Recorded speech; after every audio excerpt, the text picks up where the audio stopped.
Shall we start? This.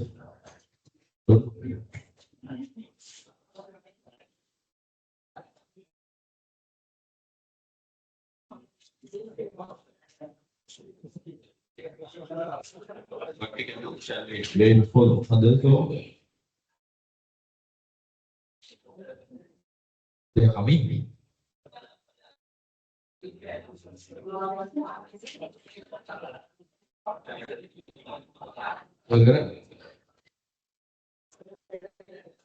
Either. Right. So I think the QR code is the issue, right? Because I'm giving you a kind of the QR code, so then you can scan the QR code at your home. Working for others. Alright. So let's start. All right. Good morning, everyone. So sorry for the late, actually.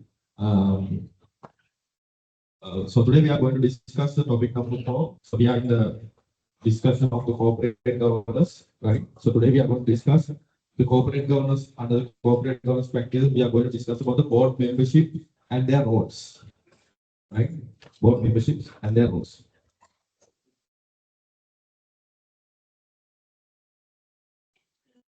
Yes. Right. So when it comes to corporate governance, right? So we have discussed different types of roles. Can you remember? Last week we have discussed. What are the roles we have discussed?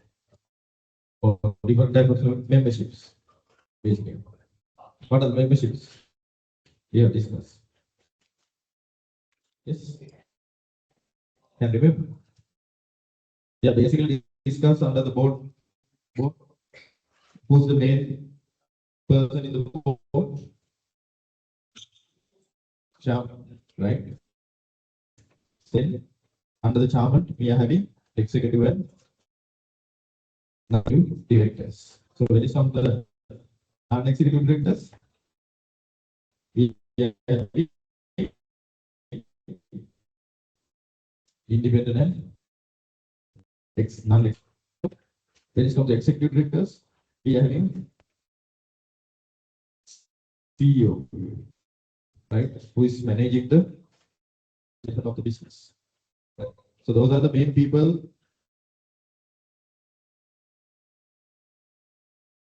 And other than that, we are having committees. Right. Audit committee, evaluation committee. Yes. The audit committee related to the report coming like. Those committees are consistent, independent, non-executive. The main board memberships. Today we discuss memberships and what they have to do. The board, right? Whatever roles they have, right? So when it comes to board membership, right? So key issues for the consideration. So when it comes to this board, when it comes to different companies, right? So this board membership can be varied, right? So based on their size, based on their business growth, right? So the board membership can be different, right? So when it comes to board membership, the key issues for the consideration, right? When you're deciding the board membership, so these are the considerations we need to look at, right? The first one is the size, right? Size of the business, right?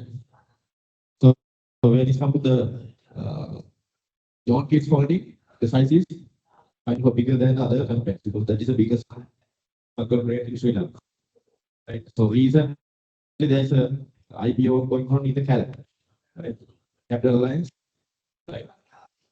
I will notice over the Galle. No.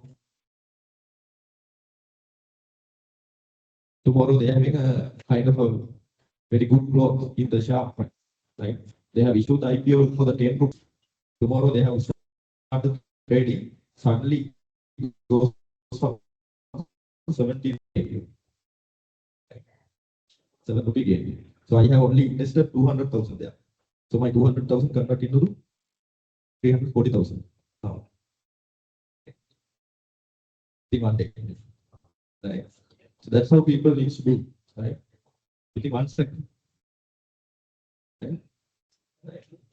So I think in one day sometimes it goes down, but in the Wednesday, so if you want, you can invest, right? I probably assume that it will goes up to 30 or 35, right? The share price.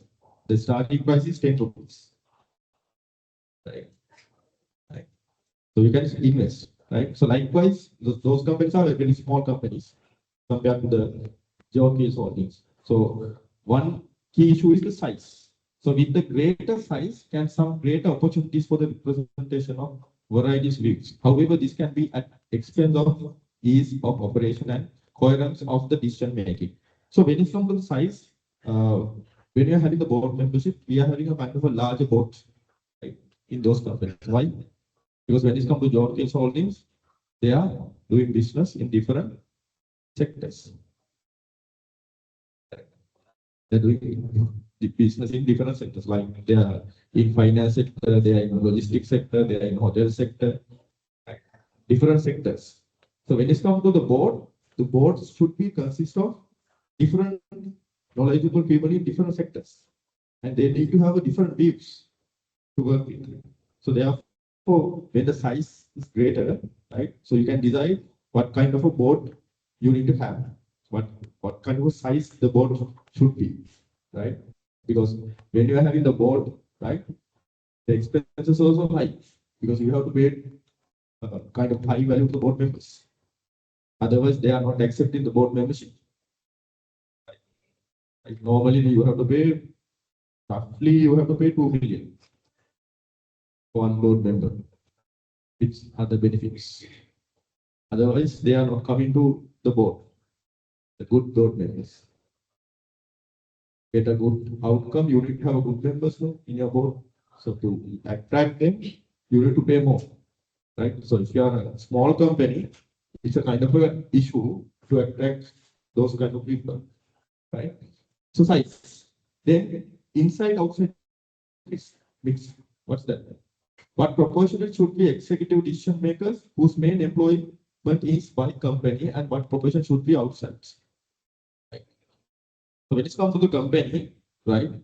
Uh, as we discussed, we need to have a non-executive independent directors in your company because we need to have an independent view, right? But sometimes it goes in other way around, right? And ගොඩක් වෙලාවට business එක ඇතුලේ වැඩ කරන්නේ නැති independent non-executive directors ලා හිටියාම සමහරවිට කරදරයක් වෙන්න පුළුවන්. ඇයි? ඒගොල්ලෝ business එක ගැන දන්නේ නැහැ හරියට. ඇතුලේ මොකක්ද වෙන්නේ කියලා. right? එතකොට business එක operations වෙන්නේ මොනවද කියලා දන්නේ නැහැ. හැබැයි ඒගොල්ලෝ opinion දෙනවා. right? ඒගොල්ලෝ business එකට involve වෙනවා. ඒතකොට සමහරවිට business එක run කරන්න බැරි. right? ඒතර අපි බලන්න ඕන හැම වෙලේම business එකට මේ mix එක කොහොමද අපි තියාගන්නේ? appropriate mix එක මොකක්ද? key දෙනෙක් ඉන්නවද අපිට ඇතුලේ key දෙනෙක් ඉන්නවද එළියේ key දෙනෙක් ඉන්නවද අපිට executive directors ලා විදිහට key දෙනෙක් ඉන්නවද අපිට non executive directors ලා විදිහට right so in the corporate governance codes right to establish the corporate governance they have mentioned the proportionate right so you need to have a more independent risk they have proposed that but according to your company you need to design the mix inside outside mix right then the next one is we have discussed last week diversity. What kind of different people we need to have by experience, by knowledge, right? By gender, by race, right? By age, right? What kind of different people we need to have in the business. So sometimes some business is having older people, right? Very old, right? So they are having old views, right? So what happened to the company? So let's say it's a technological company with old views. So it won't go beyond the limits, right? It won't exceed beyond the limits, right? So you can have a diversity. The issues here include male, female mix, representation from ethnic minority, and representative from professional other than the business. For example, academia, right? Like lecturers, right? You can include in the board. So because they are having a different view regarding a business. So mainly when it comes to companies, right? So they are having finance people, they are having engineers, they are having lawyers, they are having academics, right? In their board. Because they need to have different views. And also they are having sometimes now the trend is they are having younger people in the board. Because now we are in a changing world. The technological changes are there. Right? So they are including the younger people into board. And also the newest trend is they are including the females to the board. Right? Right. They are trying to attract the females to the board. Because they need to establish that diversity. Through that diversity, companies need to get some advantages. Right. Right. Right. So these are the two main people in the board. One is the head of the board. The other one is the head of the management. Right? Chairman and the CEO. Right? So normally, when it comes to private companies, these chairman and CEOs are the same people, same person. Right? The same person is the chairman and CEO. But it is not appropriate again in the corporate governance codes. Right? Why? So we have discussed. Because chairman is the head of the board and the CEO is the head of the management. So if the management done something wrong, so where we are to record? We are recorded to the board, right? So then the board head is the chairman. Right? So then it is reaching the corporate governance principles, right? So therefore, we need to look at the chairman. Chairman is the ultimate leadership of the organization. It consists of number of standards. Most importantly, leading the board of directors, the chairman. Leading the management team at the below board level, the chief executive officer or CEO. Right. So these are the main two people we are having in the business. Right? So normally when it comes to most of the PLC companies, right? I think 100% of PLC companies, they are creating this dedication, right, between the chairman and the CEO. The duality will be there. Right? One person is the chairman and one person is another person is the CEO. Because it's there in the listing rules. Right? So you need to have a CEO chairman duality in the listing rules. So otherwise you can't list in the Colombo exchange. Right?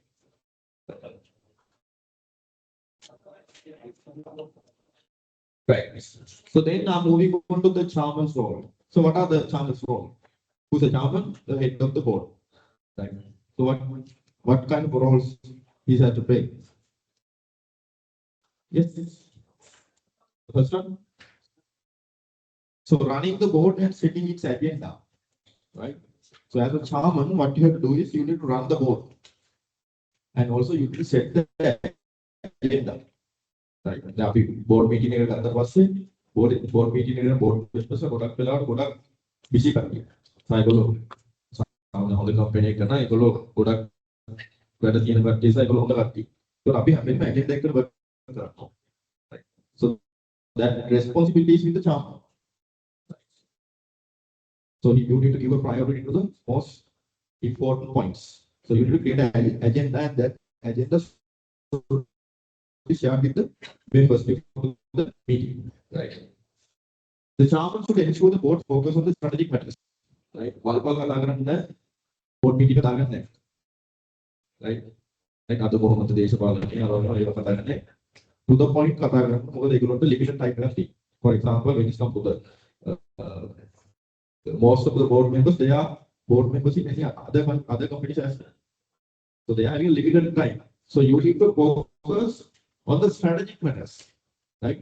So because in the board, what we are discussing, strategic directions. Right. So you need to focus on the strategic matters and take account of the key issues and the concerns of all board members. He should ensure the contribution of executive and non-executive are coordinated and good relationships are maintained.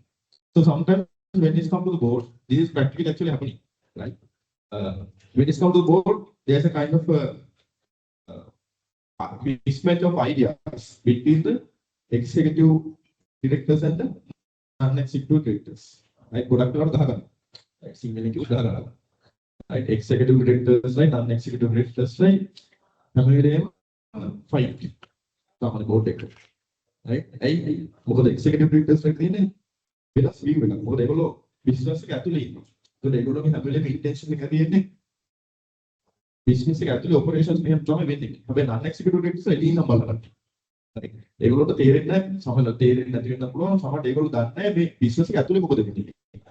So they are getting a suggestion, right? And the non executive directors also having some suggestions. So there is a kind of conflict. Right. So that conflict should be managed by the chairman. Right. Chairman is having a kind of leadership role to manage the conflicts between the executive and non-executive. So that means you need to get as a chairman, you need to get the contribution from both executive and non-executive directors to make the strategic decisions. Right. So basically, as a chairman, running the board means your focus should be in the strategic matters. Right. Then board එකට ගියාට පස්සේ වෙන වෙන දේවල් කතා කරන්නේ. අද කජු තියෙන්නේ අද කජු නෙවෙයි තියෙන්නේ. චීස් තියෙන්නේ. Right. ඒව කතා කරන්නේ board එකට ගියාට පස්සේ. Right. දැන් පාර්ලිමේන්තු එකට ගියාට පස්සේ ඒවට කතා කරන්නේ. දැන් පාර්ලිමේන්තු එකේ strategic matters කතා කරන්නේ. Parliament should be discuss the strategic matters. So because Katana killing, so that's a job. He should guide you to discuss the strategic matters. Right. But when it's come to Parliament, you can see right, most of the people are discussing kind of rubbish. Right. So when it's come to vote, the same thing. Right. Chairman is holding the head position, so he is only looking at the strategic matters and the key issues that companies have. Right. Key issues that companies have. Because if you are not focusing on these matters, what will happen to the company? For example, the new company is coming up to their company. There's a competitor, right? Then they are not discussing about that. What will happen? Sometimes after a few weeks of time, the company can be right. Right. So then the second point, ensuring the board receive accurate and timely information. That is very important. Right. So that is the role of the chairman. Right. Because board is making the strategic decisions. Right. To make the strategic decisions, they need to have accurate and timely information. Accurate and timely. What do you mean by accurate? Accurate. Accurate. Correct information, basically. Accurate information should be there, and the timely information. Right. Hari velawata information එකක්. Right. COVID-19 ආවට පස්සේ අවුරුදු දෙකකට ඉස්සර පස්සේ කියනවා COVID-19 එනවා. එහෙම බෑ. එන්න කලින් අපි කියනවා. timely information එක දෙන්න decision එක ගන්න.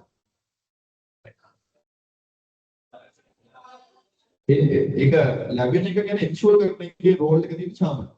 Right? Ensuring the board receives the accurate and timely information. Good information will enable the board to take sound decisions and monitor the company effectively. Right? So that is one of the role of the chairman. Ensuring effective communication with the shareholders. So as a chairman, you need to discuss with the shareholders what kind of needs they are having.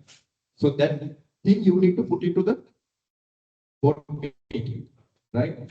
The chairman should take the lead in ensuring that the board develops an understanding of the views of major investors. The chairman is often the public face of the company as far as investors are concerned. Right? He's the public face, right? Kind of a hub between the investors and the company.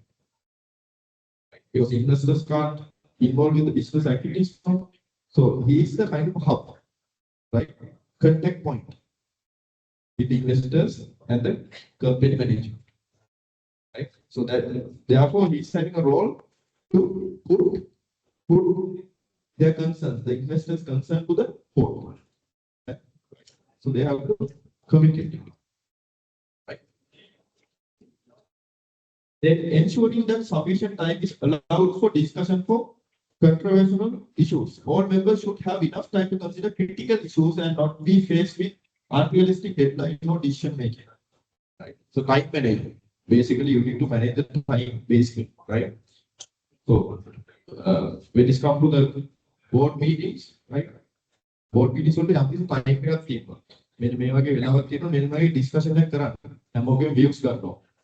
right? එතකොට deadlines වලට අපිට ගොඩක් දුරට වැඩ කරන්න නැති වෙන්න මේ මොකද අපි ගන්න මේ company එකේ strategic decisions. company එකේ ඉස්සරහ අනාගතයට බලපන් decisions තමයි ගන්න. So therefore we need to have some time. That time management thing also kind of a role of board chairman. Right? Board chairman. Taking the lead in board development. Right?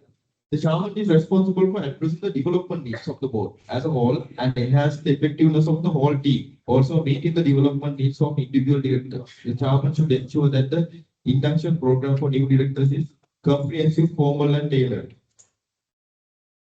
Right? So when it's not the directors as we discussed, right? Directors also need to update, right? Right.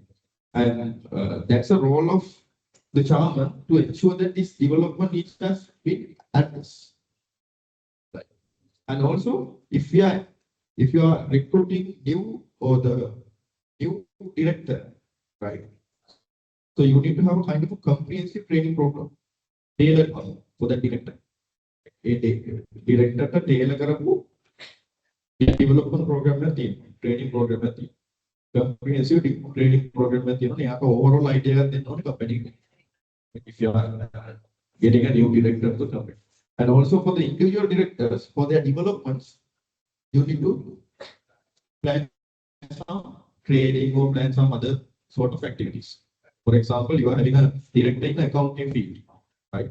So that person is looking at the accounting things in the business, right? So with the new standard is coming up, so you need to give some opportunities to get some training, right? You can arrange a foreign role like this, right? So you can give a kind of opportunity to have this training, right? To develop this accounting skills. Likewise, with the requirement, right? So as a chairman, that is your role to develop your directors. Right? Facilitate board appraisals. The chairman should ensure the performance of the whole board committees and individually evaluate at least once a year that we have discussed, right? Even though this is a board, right? So we feel like we are the leaders. No one coming to evaluate us. No, we have to evaluate the board. We have to evaluate the performance of the board. We have discussed in past. Right.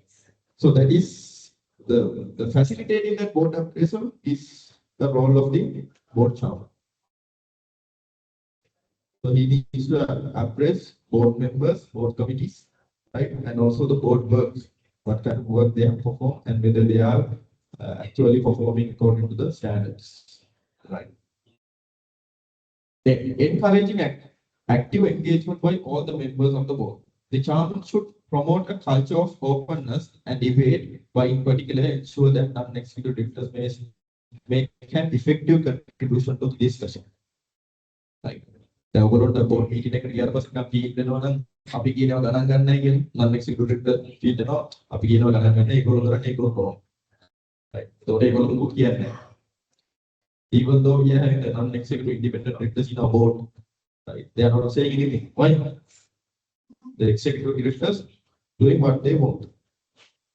They are not listening to the non-executive directors. So the chairman role is to encourage active engagement by all the directors.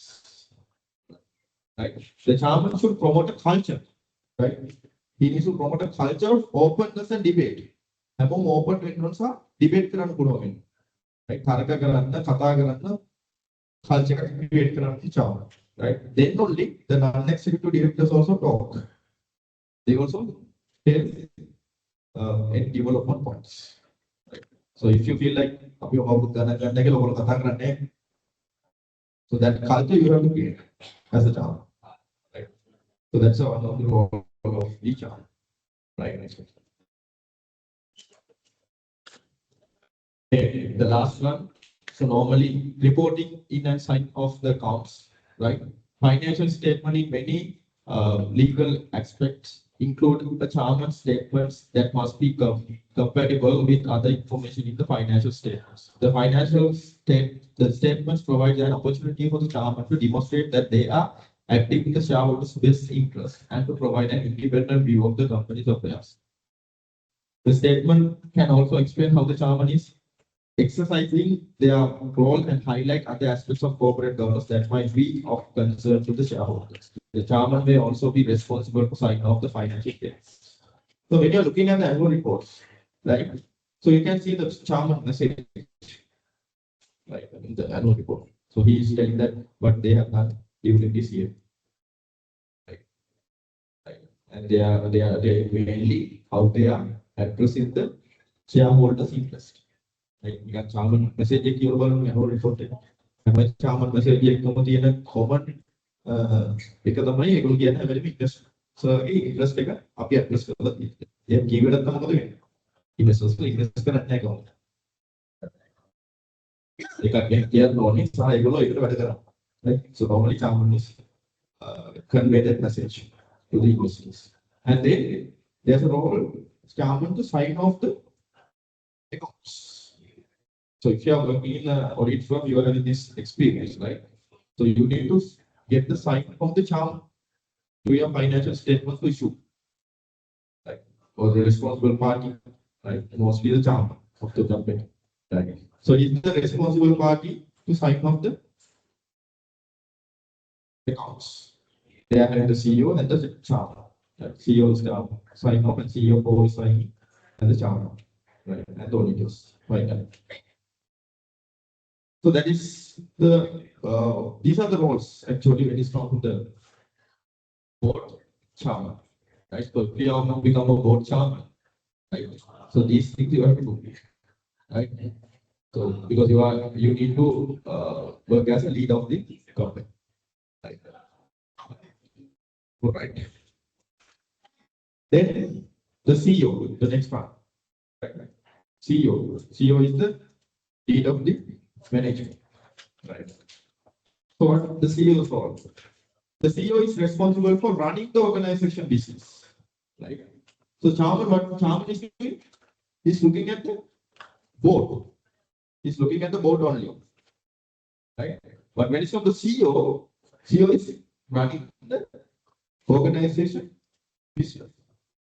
Basically, he's running the business, right?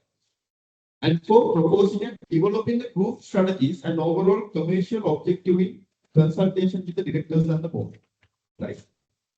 So board chairman is a hub between the investors and the management, right? And the CEO is the hub between the board and the senior management, right? Right.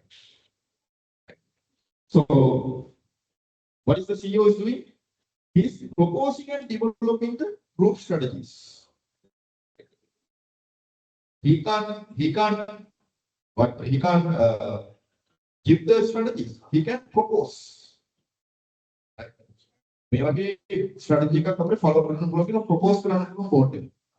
And once the board is approving that, so what we can do as CEO, we can implement it. Right? Proposing and implementing. Right? Proposing and developing or implementing the strategic decisions. That's the role of the CEO. Right? Like board product computer happen. Computer happen product CEO strategy as a board evaluate okay, you can proceed. So then the CEO needs to proceed with the senior manager. Right. So CEO is the hub between the board of directors and the senior management. Right. The CEO is also responsible for implementing the decisions of the board and its committees, developing the main policy statements and reviewing the business organization structure and operational performance. Right. Right. CEO has to implement the decisions of the company. Right. Right. Board take the decisions, implement the CEO. Right. Implement the CEO. And also he is making the main policy statements. Right. For example, when it comes to the, let's say, revenue system. Right. Right. So internal control system should be developed by the internal auditors or the parties who involved in that system. The policy development part should be done by the CEO. Right. The policy development part should be done by the CEO. Then, government they have a CEO can go. Government they have a company CEO can go. CEO. Who is managing us? The president. President is the CEO. Who is the chairman? Main speaker. So president is managing the business, basically managing us, the company or the country. Right? So he is the CEO. Right? The CEO is the senior, the CEO is the senior executive in charge of the management team and is answerable to the board for its performance. They will have to formalize the roles and responsibilities of the management team, including determining the degrees of delegations. Right? Now you can see he is answerable to the board. Right? CEO is answerable to the board. So if something which not goes according to the decisions of the board, so you have a kind of accountability as a CEO to answer to the board. So if the CEO or the chairman become one person, what will happen? It's not going accordingly, right? Answer what? I take it from what's the good human right? For our young pay now. For our right? Right. It's not goes according to the corporate governance principles. They will have to formalize the roles and responsibilities of the management. The CEO has the power to manage his team. He can have the he can make the structure of the management. How the power should be delegated, all these things should be done by the CEO. But board is doing? Board is only giving the strategic direction. How you are going to implement it? That's the work of the CEO. CEO to put on management team they are appoint delegate. He can design. He can design because he is the head of the management. That's why it says they will have to formalize the roles. So you have to formalize the roles and responsibilities of the management team, including determine the degrees of delegations. Right. Degrees of delegations. So power of delegation is with the CEO. Right.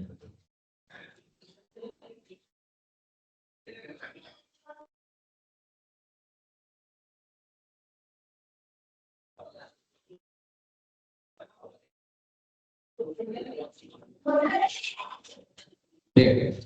The business strategies and management. The CEO will take the lead in developing objective and strategies, having regards to the organization stakeholders, and will be responsible to the board for ensuring that the organization achieves its objectives, optimizing the use of resources.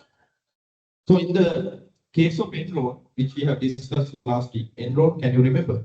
Enroll. Right? In the case of enroll, the CEO and chairman get together and do the fraud. Right? Chairman is CEO then make correct. Enroll. Right? So they will correct. They will decision that power plants will invest power plants, local power plants, right? Sama එක power plant එක සම්පූර්ණ කොළඹ වගේ ඇති. ඒ කොළඹ වගේ ඇති එක power plant. Right. ඒතකොට මේ power plant වල invest කරලා ඒගොල්ලෝ කරේ මොකද? ඒවා fair value කරා. fair value කරලා ඒ gain එක profit එක identify කරගත්තා. එතකොට ලොකු profit එකක් වෙනවා financial statements. Because in that time we don't have the IFRS 13. SLFRS 13 is not there. So the fair value measurements. So they have identified that fair value gain and they are booking in the profit. So then now company's profitability goes up. The share price goes high. But actually they are not earning any money. But they have done is the fair value. That has been done by the chairman and the CEO. Right. Business strategies and the management. The CEO will take the lead in developing the objectives and strategies, having regards to the organization stakeholders, and will be responsible to the board for ensuring that the organization achieves its objective, optimizing use of resources. Right. So as I mentioned before, the business strategies is provided by the board, right? As a CEO, so your role is to implement that strategies. While implementing the strategies, you need to optimize the resources. That's your role. Right? You need to delegate the power to the people. That's your role as a CEO, right? Only thing the board is doing, they are providing the guidelines. They are showing the direction, strategic direction. Right? The CEO is having the role, he is having the responsibility for ensure that the organization achieves its objectives, optimizing the use of resources. Right? And the investment and financing, the CEO will examine major investment, capital expenditure, acquisition and disposal, and be responsible for identifying new initiatives. Right. So board only approving these things. Right. The CEO has to propose. Right.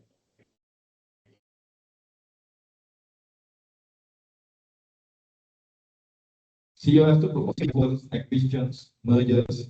Right. He's looking at these things, examining these major investments, and also responsible for identifying new initiatives. One of them current one identify current CEO. Right. Yeah, propose current on board and CEO. So then after proposing that to the board, then board will be examining these things and approve. Then only you can execute. Right. Then more importantly, the risk management. Right. The risk management also the role of the board. The CEO will be responsible for managing the risk profile in line with the risk appetite accepted by the board. Right. Risk profile can work. So what do you mean by risk profile? Risk profile. So what is your risk profile? Risk profile. What kind of risk we are having? Right. Risk profile. Profile about the qualifications, right? So that is a profile. Likewise, the risk profile. What kind of risk we are having in the business? For business, what kind of risk we are having? Right? That is our risk profile. A bit of the risk area. Right? So as a CEO, you need to examine, you need to look at the risk profile. And also we need to look at the board intention regarding the risk. Monopoly intention board, whether the board is risk takers or risk covers. Board can be risk taker. The board can be risk taker. They will come to business and continue. So based on that, the view of the board, the CEO is responsible to manage the risk profile. Manage the risk profile. Because we know without risk, we can't go. So what we have to do, we need to manage the risk to an acceptable level. Right? That is the role of the CEO. The CEO is responsible for that. Right? They will also be responsible for ensuring the appropriate planning, operation and control system and internal controls are in place and operate effectively. So when it comes to the internal controls, right, there are two things we need to look at as a CEO. What are they? The first one is the implementation. Design and implementation. Whether the design and implementation is accurate. දැන් අපි ගත්තොත් එහෙම අපි සැප් එක පොරු කරන්න තොරක්ෂ කරගන්නවා. right. දැන් දොරවල් ගියොත් එහෙම හිතුව දෙන්නේ මේක සමහරට මුකුත් නැති වෙන්න පුළුවන්. ඒත් අපි මොකද කරන්නේ? security guard එකක් ඉන්නවා අපිට ඉන්නවා CCTV කැමරා තියෙනවා door locks තියෙනවා. අපි බලන්න ඕනේ මේක accurate එක. මේ design කරලා තියෙන implementation එක ඇතිද? සැප් එක ආරක්ෂා කරගෙන හොරෝ. දැන් ඉන්න හොරු කෙලිම මේකෙන් නෙවෙයි ඉන්නේ කෙලිම වහලෙන් ඉන්නේ. security දාලා CCTV දාපල නැහැ කෙලිම වහලෙන්. So the design and implementation is not accurate. Even though the internal controls are there. The first thing we need to look at the designing and the implementation is accurate to protect the assets of the government. Then secondly, we need to look at whether this is actually performing. It's effectively performing. Then we don't look at the location CCTV camera, CCTV camera work කරන්නේ. Security guard නිදාගන්න. Right. Even though the internal controls are there, so we need to look at whether it's actually performing. Right. So that's the role of the CEO. Right. So you are responsible for that. You are responsible for ensure that appropriate planning operations and internal controls are in place and operate effectively. Right. So that's the role of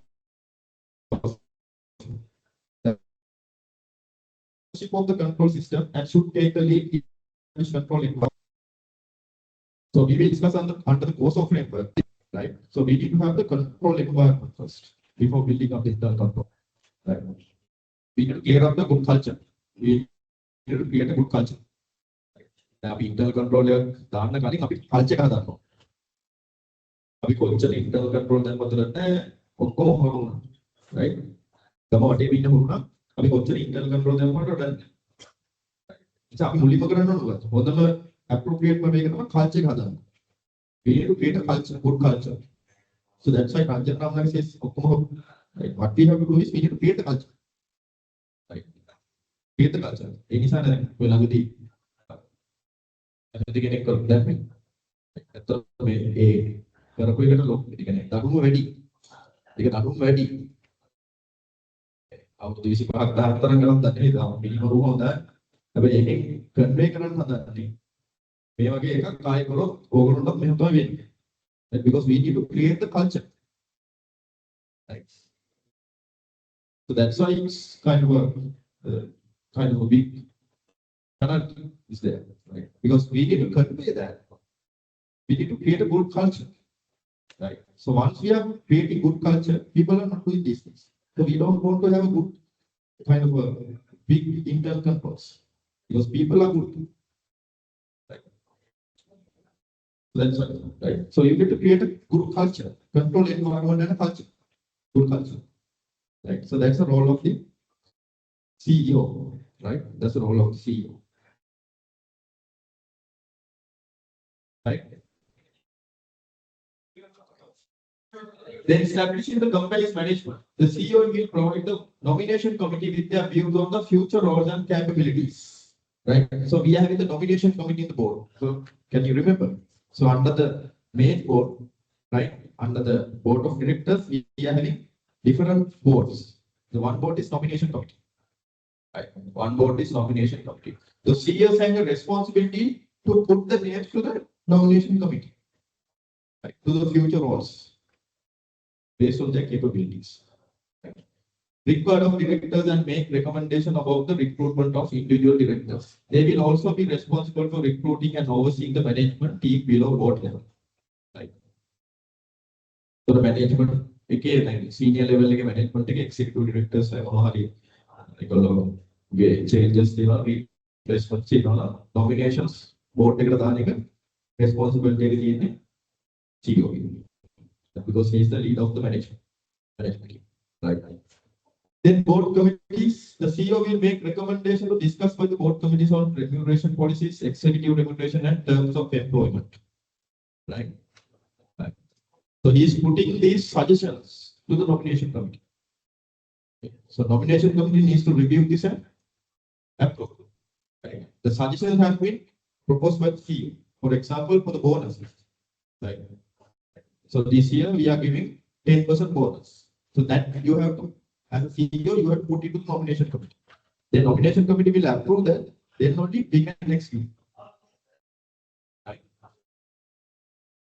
Then, like the chairman part of CEO role will be deal with those interests in the company. The chairman's focus, however, will often be on dealing with shareholders' concern, whereas the CEO will also be concerned with other major stakeholders who impact of the company's operations. For example, its most important customers. Right. So we learned that the chairman is having a role to get address about the concern of the shareholders. But when it comes to the CEO having a kind of a role to address the concern of the stakeholders, because he is mainly dealing with the stakeholders. Like for example, when you are doing the operations, you have to deal with the customers. And we are in the operations, we have to deal with the suppliers. Like we have to deal with the government. Right? We have to deal with the employees. Right? So CEO is the main party who's dealing with the stakeholders. Right? Stakeholders. But chairman is mainly dealing with the shareholders. Right? Right? So as a CEO, so you need to look at the concerns of the stakeholders. And you need to see whether what kind of impact is coming from the stakeholders. Right? Stakeholders of the company. You need to address that. Right? Because stakeholders are very powerful. Right? Sometimes. Right? Government is not binary mahan pulong company. Kochchar hodara perform kara government is not mahan company. So they are powerful. So we need to look at their concerns. Right?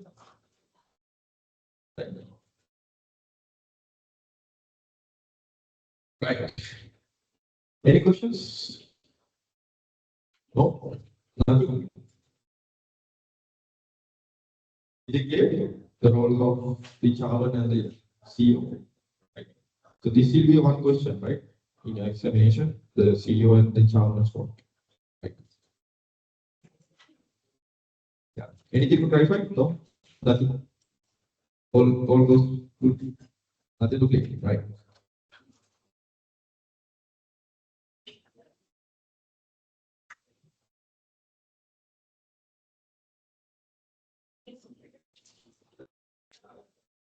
All right.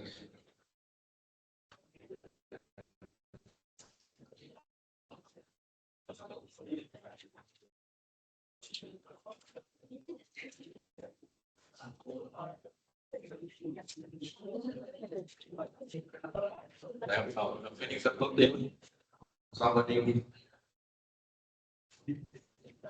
meeting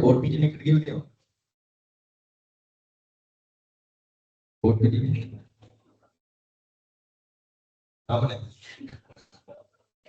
Sarada yang balapu itu right.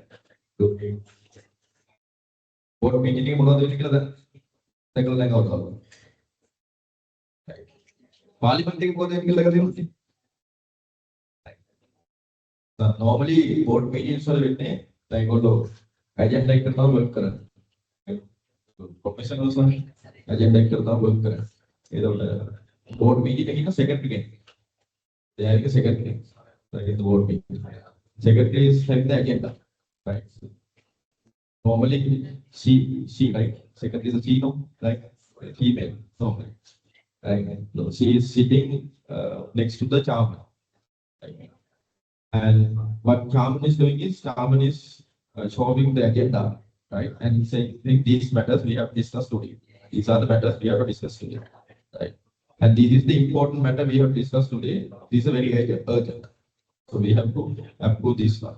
So likewise, they are having a kind of a schedule, right? So then they are having both executive and non-executive directors, and they need to have some sort of there's a amount you need to have for the board meeting, right? And nowadays it's not a big matter because we can have the Zoom meetings as well. People can log in with the Zoom. So then what they are doing is they are straightly go to the big matters, the strategic matters, right? So then afterwards they are discussing the minor matters. Right? That's how it's going. So when we are having a board meeting, normally we are having some discussions, right? And these discussions are having conflicts, right? Some of the discussions are about conflicting. For example, uh, there's a conflict is going on to do acquisition, right? Abhi acquisition rate ano nanti, make company ko piganno nanti. Ila discussion lagi ano. So samar directors lagi no after me acquisition rate jote na abhi company ko honda. Samar directors lagi no make after work na. Right. So then the board chairman is like the role, right, to get the decision. Board chairman තමයි decision එක ගන්නවා. ඒතකොට එයා decision ගන්න එක විදිහක් තමයි එයාට පුළුවන් ඒක ගැන expert කවුරු ඉන්නවනේ ඒගොල්ලෝගේ director board එකේ. එයාගෙන් view එක ගන්නවා. Right. දැන් උදාහරණයක් විදිහට මේ investment එකට යනවාද අපි කියලා එයාගෙන් view එක ගන්නවා. එයාට තවදුරටත් information ඕන නම් ඒකට delegated party එකක් ඉන්නවා. අපි හිතමු finance department එකේ මේ investment එක handle කරන CFO ඉන්නවා. board එකේ සාමාන්‍ය CFO එනවා. main management party CFO ට කියනවා මේ investment එක analyst කරලා next board meeting එකට අපිට දාන්න. නැත්නම් දවස් දෙකකින් අපි board meeting එක ආයෙ කියනවා මේකට දාන්න. මේ investment එක අපි work එක analyze කරන්න. Right. So then the CFO has to present to the board the next day. So after listening to the presentation, then they are deciding. That's the one way. Other thing is you can have a vote between the board members. So that's how the things are going. It's not very easy. The board meetings not very easy. Because there are so much of experts are there. I'm home experts. So I'm home local level like in the so the count can be uncake na again. So somebody got දැන් එක board meeting එකක් තිබ්බා මේ ඒකෙන් කියා German කට්ටිය තියා right අර ගෝගල් කිව්ව board meeting එකේ ඒකේ ජර්මන් කියනවා CFO German total chairman Sri Lanka chairman එතන chairman ගේ role එකේ chairman කවුරුත් කියනවා නැහැ එයාට ඕන එක තමයි එයා කරන්නේ හැබැයි board members අතර පස්සේ board members එකේ majority එක යම් ඒතකොට ඒගොල්ලෝ standing එකේ ඉන්නේ ඒගොල්ලෝගේ standing එක. ඒතකොට chairman ගේ standing එක වෙන එක. ඒතකොට එතන ලොකු conflict එකක් එනවා. ඒතකොට මේ conflict එක resolve කරන්න ඕනේ කවුද? CEO. Right. CEO is having that role. CEO because CEO has having that information to prove. ඔයගොල්ලෝ කිව්වොත් මේ ඉන්වෙස්ට්මන්ට් එක මෙහෙමයි කියලා මෙන්න මේක තමයි ඉන්වෙස්ට්මන්ට් එක කරොත් අපිට වෙන්නේ නැත්තම් so CEO has to prove through the CFO or someone else. So that's the CEO role in the board meeting. So that such kind of things are happening, right? board එකට ගිහිල්ලා බලන්න යන්න පුළුවන් ඔයගොල්ලෝ board එකට යන්න පුළුවන් මොකක්ද කිව්වේ right there are 14,000 SMEs so you can go for board definitely. Now, when you have data, why is that you call it? It was all not replacement. And also, maybe we can get the body, then all is not 40th, 30th out there. We companies will invest in a lot more. Right? Analyze the bar. The Ilan IPO account, and you are invest. But IPO will take the money on some share price would be 100% sure. Game like the model. 100% sure share price එක රුපියලකින් ගන්නකොට යනවා. Sure. Because the Galle is oversubscribed. Right. ඒ කියන්නේ දාන්න කලින් subscribe කරලා ඉවරයි කියවනේ. ඒක නම් හැමෝම ගන්නවා අනිවාර්යෙන් උඩ යනවා share price එක. මේ දවස්වල finance sector එක දැන් මේ දවස්වල හොඳට perform කරනවා share market. ඉතින් කියලා බලන්න. Share market is performing well. Mostly the banks. Right. One cannot ownership commercial bank is something that under the commercial bank. Yes, okay. Right. So you can analyze. Right. You can analyze the companies and do the investments. Right. So that's how people are earning money. So if you're having so you need to take risk. Right. The risk is there. Right. Risk is there, but the return also high if you are taking high risk. So that's why you are learning these things. So you need to practically apply these things. So you need to look at the corporate governance. If you're having a good management team in your business, the share price will go up. නිකන් බලන්න එකපාරටම company එකට හොඳ decision make කෙනෙක් එනවා. ඒක මොකද වෙන්නේ? ෂෙයා ප්‍රයිස් උඩ යනවා. ෆයිනෑන්ෂියල් විතරක් නෙමෙයි. අපි කොහොමද හේලිස් එක දැන් ධම්මික පෙරලා යනවා වෙන කම්පැනි එකක චාම කෙනෙක් විදිහට. එතකොට ඒ කම්පැනි එකේ ෂෙයා ප්‍රයිස් එක ඩෙෆිනිට්ලි උඩ යනවා.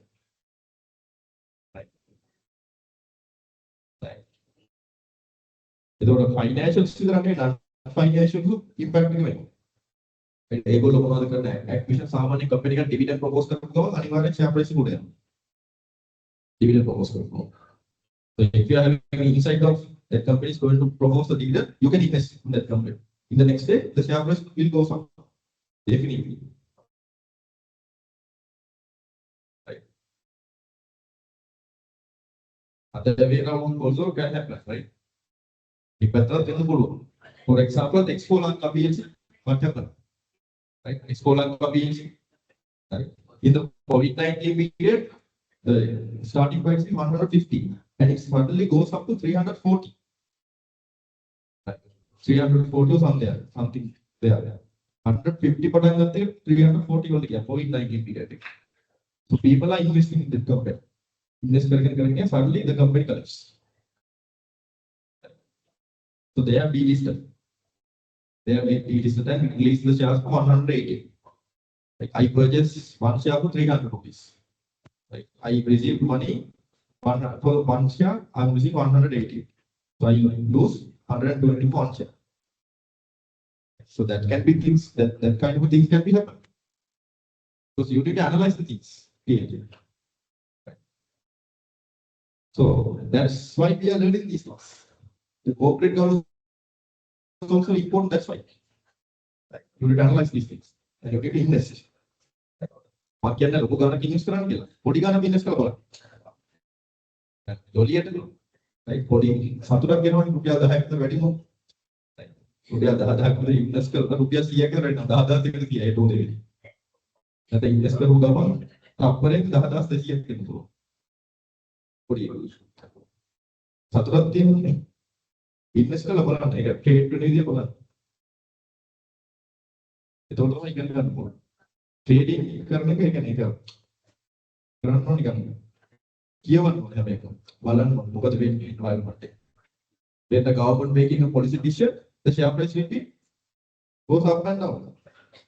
All the things you need to analyze. Right. So if you want, you can invest in the Galle. Right now it's 70 rupees. 70 rupees now. Right, it's starting at 10 rupees. Now it's 70 rupees. If you want invest in that company, you can invest in that company. I think when I'm coming next week, I will tell the share price. Like mostly it will goes up to 25 or 30 in next week. According to my analysis, I don't know what will happen. Like 25, 30 විතර යනවා. එතකොට ඔයා හිතන්නකො රුපියල් ලක්ෂයක් දාලා ඔයා shares එක 20යි කියන්නේ එක share එක. Ya ලක්ෂයට shares කියනවා 500ක් හම්බෙනවා right එතකොට එක share එකක් රුපියල් 5කින් හොඳ කියෝ කීයක් හම්බෙනවා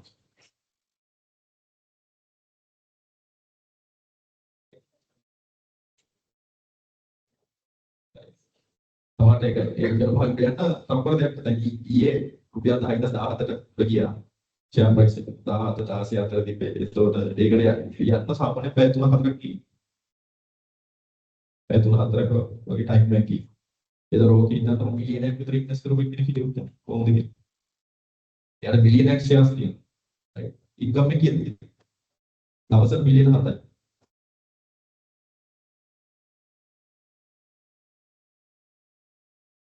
දවසට වැය ගන්න right so you have to analyze these things අනිත් පැත්තට loss වෙන්න පුළුවන් analyze කරන එක තමයි right so I'm coming to the next part, the division of responsibilities right the all governance reports acknowledge the importance of having a division of responsibilities at the head of the organization to avoid the situation where one individual has unfettered control of the decision-making process. So if you don't have the division of responsibilities, because the chairman is having a different responsibility, the CEO is having a different responsibility. So if you are having the same person as the chairman and the CEO, right, he's having a kind of big power. Right? He's having a kind of big power. Right? He can do anything, right? So the doesn't hold. Kita kali jalan dulu. Ya, right. Ya, dalam lagi ada. Ya, kerana tadi, ya, pilih kerana kita. Tapi pilih kerana kita. Ini kau kerana. Right, with the new amendments. The facilities are kind of power in Sri Lanka. Most powerful person in the Sri Lanka is president. He can do anything. Right? Yeah, monogram. He did not there. Yeah, not done there. Yeah, not done there. Most powerful person in Sri Lanka. Cham is having a big power. So if that power is going to one person, it's not good for the corporate. So you need to have a division of responsibilities, right? The simple way to do this is to require the role of chairman and CEO to be held by two different people, right? So you need to have two different people as a CEO and the chairman, right? For the following reasons. The first one is demand of role. So these are the roles, these are the reasons why we are delegating the power between the chairman and the CEO, right? The first one is demands of the role. Right? The different demands are there for both roles. It reflects the reality that both jobs are demanding roles, and ultimately the idea that no one person would be able to do both jobs as well. The CEO can then run the company, the chairman can run the board and take the leading lazily with the shareholder. Right? Demands are different. The roles are different. Right? So what the CEO is doing is operating the company. Right? But the chairman is running the board and taking the strategic decisions. So if these two demands are when you are going to achieve these two demands by one person, it's sometimes very difficult. Right? So therefore you need to have a separation. Right? And the authority, very important. The authority is different. Right? There's an important differences between the authority of the chairman and the authority of chief executive. The chairman carries the authority of the board. He carries the authority of the board. Right? Where the chief executive has the authority that is delegated by the board. Right? Right? Chairman is having the power of the board. And what the CEO said, he's having the power delegated by the board. Board taking the power of the CEO to be. Chairman to the board take a run the power. Either may then make a book the economy. Order the company. He can do whatever he wants. Right? And separating the role emphasizes that the chairman is acting on behalf of the board, whereas the chief executive has the authority given in their terms of appointments. And the same person in the both roles means that power, the powerfulness is very large, is concentrated into one pair of hands. Right? Right? The board may be ineffective in controlling the chief executive if it is led by the chief executive. Same thing we have discussed. Right? If the chairman is the CEO, so the board will be ineffective, definitely. Right? Because chairman is the one who is finalizing the decisions. Right? That decisions will be performed by the chief executives. Right? The chief executive officer chairman can atau mereka mau kerana pun untuk ini, kerana berjaya, mama tamai low gap program ni sama mama tamai clear pun, right? So that is why we need to have a division of responsibilities between the chairman and the CEO. right? So these are the two reasons, right? And the conflict of interest, the separation of roles avoid. So these are the other reasons, but these are the main two reasons, right? Conflict of interest, the separation of roles avoid the risk of conflict of interest. The chairman can concentrate on the representing the interest of the shareholders. The conflict of interest will be there, right? Interest can be conflict, right? So that is why we need to have a separation, right? Right? Accountability,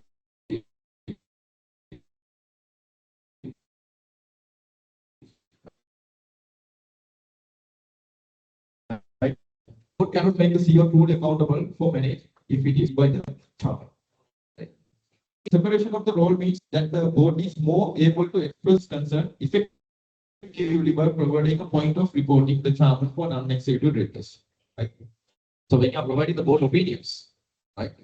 So normally CEO is actually when it comes to board is the head, right? But when it comes to CEO is below the board. Right? So if the chairman and the CEO become one person, what will happen? Board members are the appointees, right? Especially the non-executive directors. They can't provide their opinions. Like control of information. The chairman is responsible for obtaining the information that other directors require to exercise proper oversight and monitor organization effectively. If the chairman is also a chief executive, then directors may not be sure that the information they are getting is sufficient and objective to support their work. Right? Because mainly chairman is getting information from the CEO. Right? So as we discussed the chairman responsibility, you can remember, chairman is responsible for provide accurate and timely information. Since these two people are same people, so what will happen? Sometimes, as a board member, we feel like these information are not accurate enough to make decisions because the same person is providing the information as well. Right? The chairman should ensure that the board is receiving sufficient information to make informed decisions and should put pressure on the chief executive if the chairman believes that the chief executive is not providing adequate information. Right.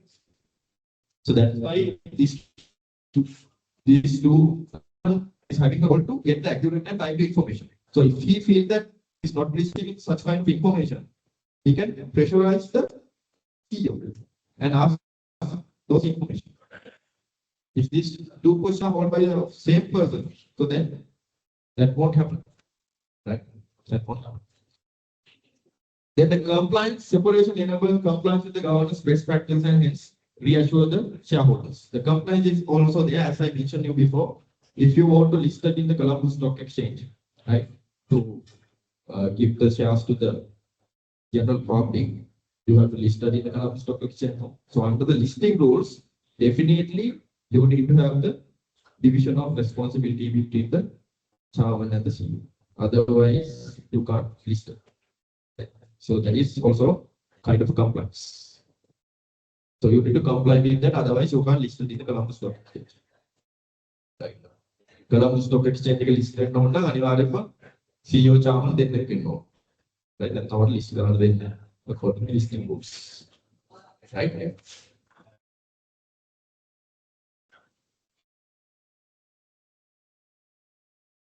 Right.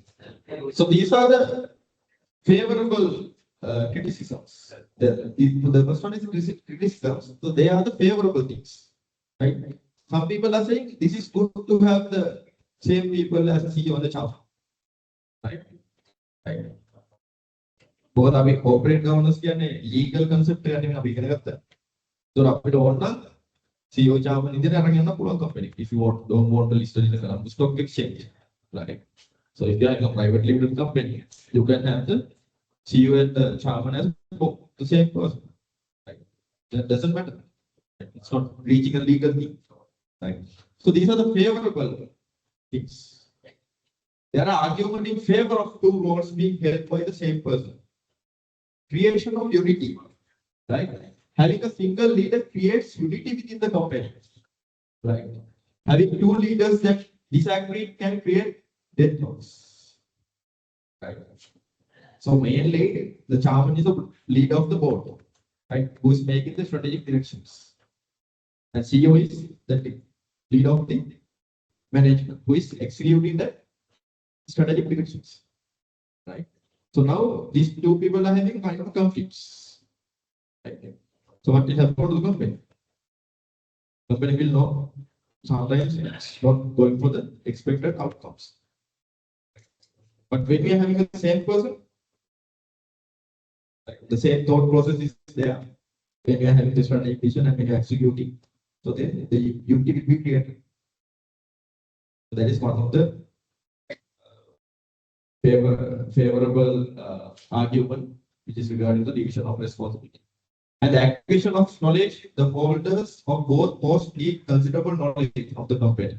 An unexecutive chairman may struggle to acquire this knowledge due to constraint of this time.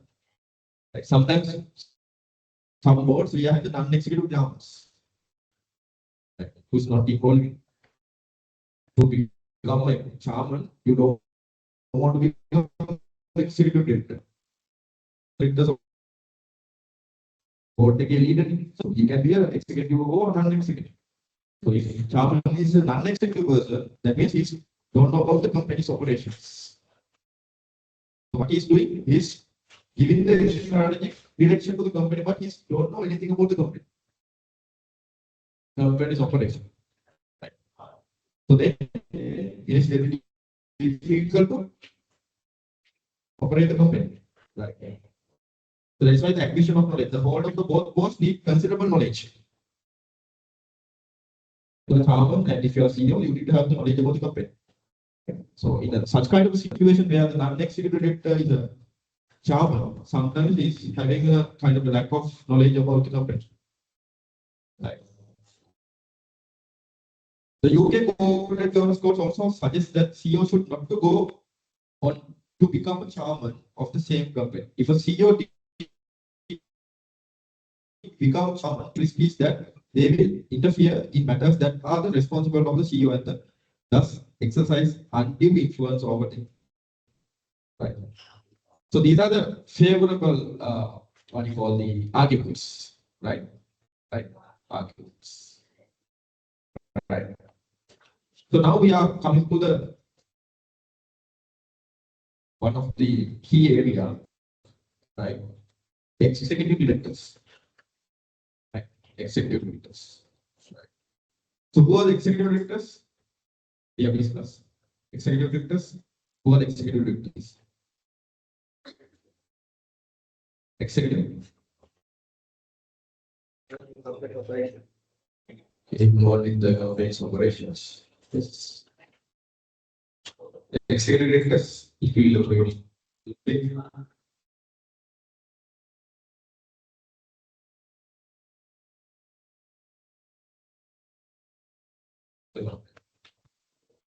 good. Yes. Internal directors. Okay. So there are different views. Internal directors, the people who control the company's operations, right? Company's work. All right. Yes, the executive directors are generally, we can quote the workers of the company, employees of the company, right? So they are holding a executive position of the company's management. Right? So they are performing the company's functions. They are heads of the different functions of the company. Right. So executive directors, members of the board is an individual that holds an operational position in the company. Right. Executive director is a member of the board. He's a member of the board and he's holds his whole operational position. Right. Operational position of the company. The CEO, the chief operating officer, COO, and or the chief financial officer, CFO, are usually involved in the board as an executive members. Right. Right. So we are having executive directors as CEO, CFO, COO, right, and chief information officer, like chief security officer, like chief information security officer. Likewise, we can have executive members in our company's operation, right? Company's operations. These directors are best informed about the company's business and its challenges since they make daily about the company's operations. So executive directors are aware about the company, what happened in the company, what kind of business we are having, what kind of losses we are having, what kind of profit we are having, what kind of supplies we are having. Everything is there knows. What kind of security risk they are. Right. They are ultimately responsible for the company's operating results too. Right. So they are having two different responsibilities. One is they need to look at the board decisions to make the strategic directions to the company, and also they need to reveal, they need to look at the operating results, whether these strategic directions are operating effectively, right? Whether the accepted or the accepted results are coming accordingly, right?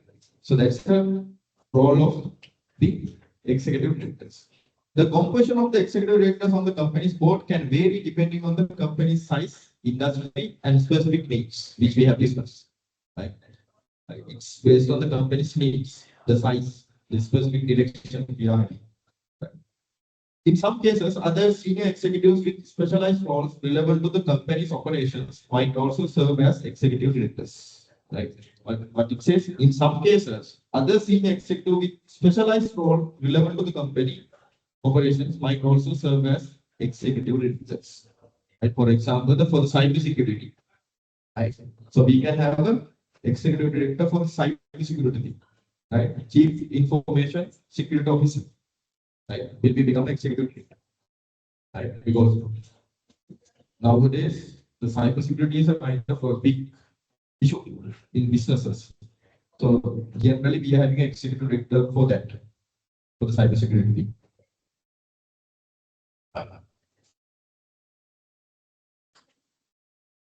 So what are the roles of executive directors? What kind of roles the executive director should perform? Executive directors play a crucial role in a company's board, combining their operational knowledge and management expertise to guide the organization effectively. Their primary responsibility include strategic oversights. Right. What do you mean by strategic oversights?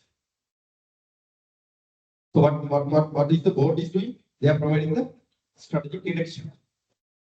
Right. So what is the role of executive directors? They need to look at whether this direction are performing accordingly. Right. They are oversight, right?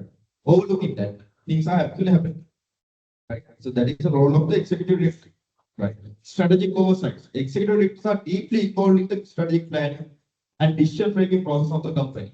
They work alongside non-executive directors to shape the company's direction and ensure that strategic goals align with the organization's vision and the vision. Right. Then operational management, they are responsible for day-to-day management of the company. This includes overseeing various departments, ensuring that operations run smoothly and making executive decisions to address any issues that arise. Right. So generally managing the company's operations. So that is also the role of the executive director.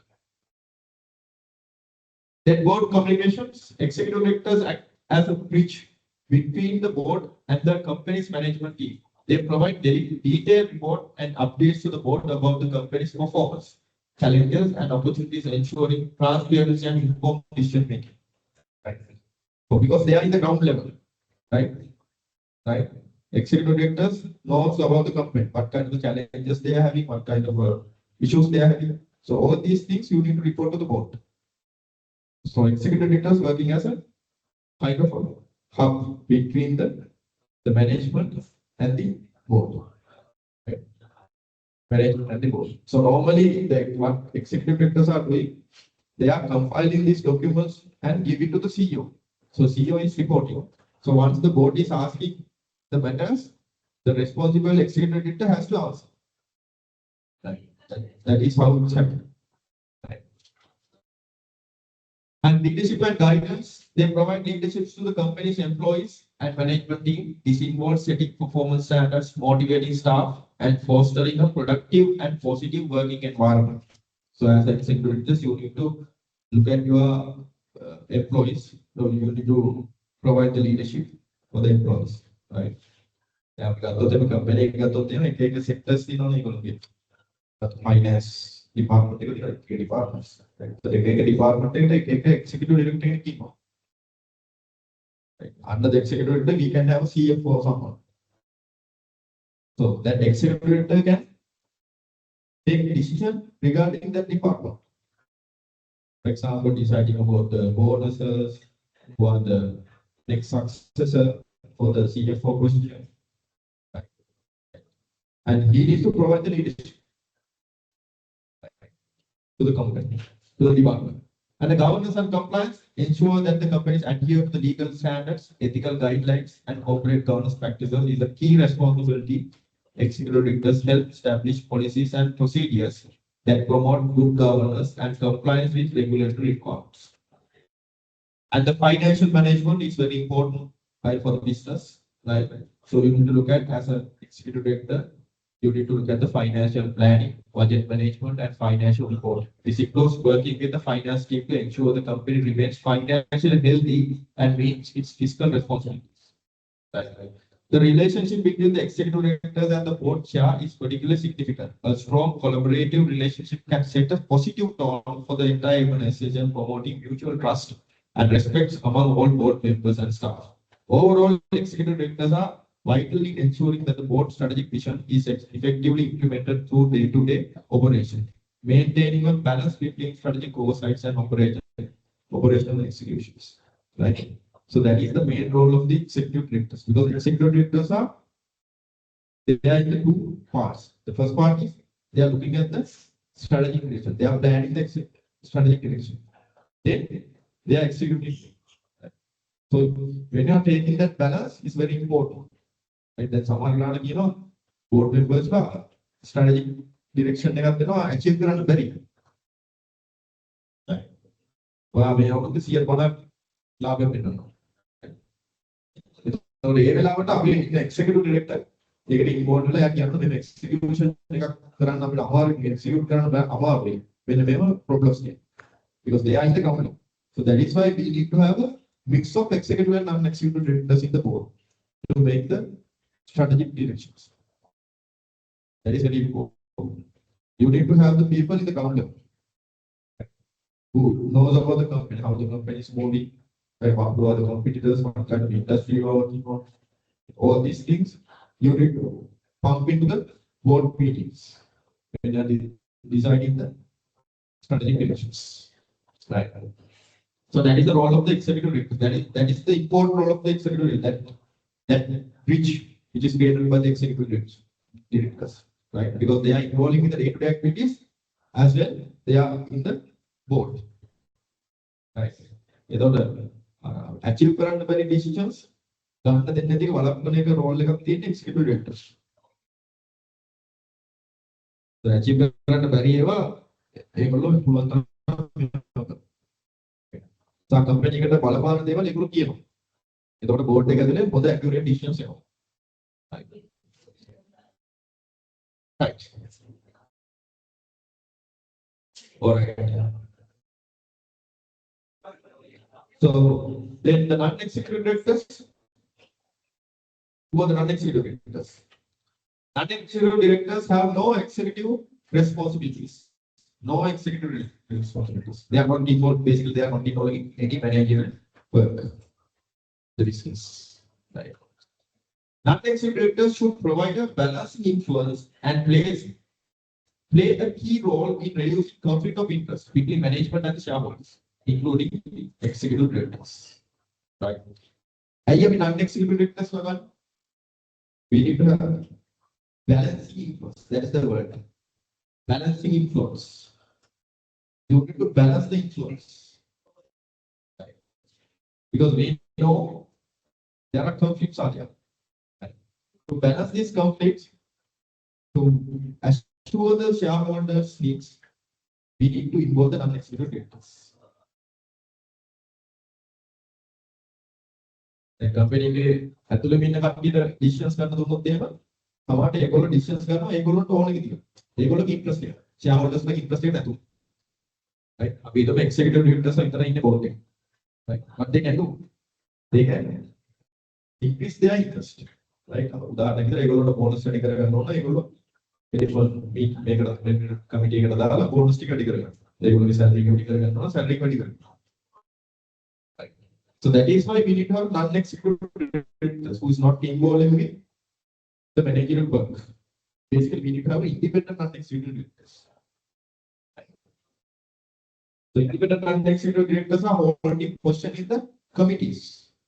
Mainly, they are the heads of the different committees: nomination committee, audit committee, related party committee, likewise, remuneration committee. Right. So when you are deciding the remuneration of the director, you need to put it to the remuneration committee. The remuneration committee should be approved this one.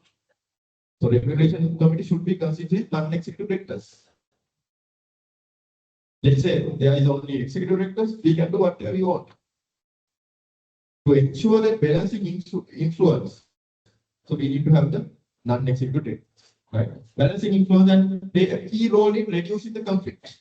Right? They are reducing the conflict of interest between the management and the shareholders.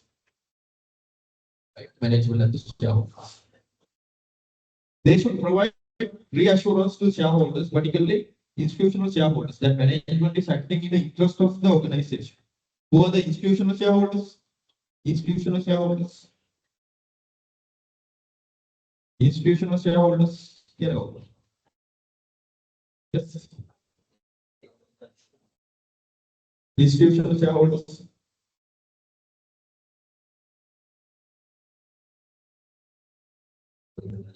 Yes. Who is the institutional shareholder? Institutional shareholder. So in Sri Lanka, mainly we have the institutional shareholders. Right? There are less number of individual shareholders. So individual shareholders are just like us. Right? We are investing on individual money. Right? Who are the institutional shareholders? The companies, the big companies, who's going to invest in other companies. For example, when it comes to JKH, they are the main shareholder of they are the main shareholder of Union Nationals. Right? Union Nationals again, main shareholder JKH. Right? So the JKH is the institutional shareholder. Right? Institutional shareholder. So they should provide the reassurance to shareholders, particularly institutional shareholders, that management is acting in the interest of the organization. Right? So that is why the non-executive directors we need to have. So normally when it comes to the companies like Union Nationals, right? So JKH is the main shareholder. It's JKH in Morgan.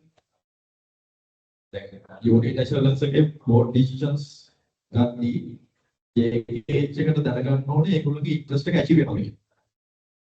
ඒගොල්ලෝගේ interest එක achieve වෙන විදිහට මේගොල්ලෝ board decisions ගන්නවා. ඒක JKH එක මොකද කරන්නේ? They are giving the non-executive directors to the Union Nationals. Right. ඒගොල්ලෝගේ corporate එකේ plan කරනවා non-executive director. Right. Right. එතකොට මේ decision ගත්තී ඒගොල්ලෝගේ interest එක secure වෙනවා. Right. සමහරවිට non-executive director කෙනෙක් charm කරනවා. board එක. Because they are the majority of shares, so they can make that person as charm. Non-executive director can charm board. So they will secure your interest. Non-executive can charm කරනදී ගොඩක් වෙලාවට හොඳයි මොකද interest එක secure වෙනවා වැඩි.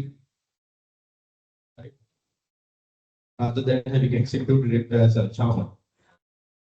Right. ඒතකොට ගොඩක් businesses කරන්නේ දැන් ඔය holding companies institutional shareholders ලාගෙන ඒගොල්ලෝගේ director කෙනෙක් පත් කරනවා යා non-executive director කෙනෙක් විදිහට පත් කරන්නේ සහ යාව charm කරනවා. යාව charm කරනවා. සමහර companies කරනවා දැන් පිටරට companies වල ගත්තොත් ඒගොල්ලෝට දැන් ලංකාවේ මේක මෙව කරගන්න ඕන නිසා ඒගොල්ලෝ charm කරනවා non-executive director කෙනෙක් local කෙනෙක්.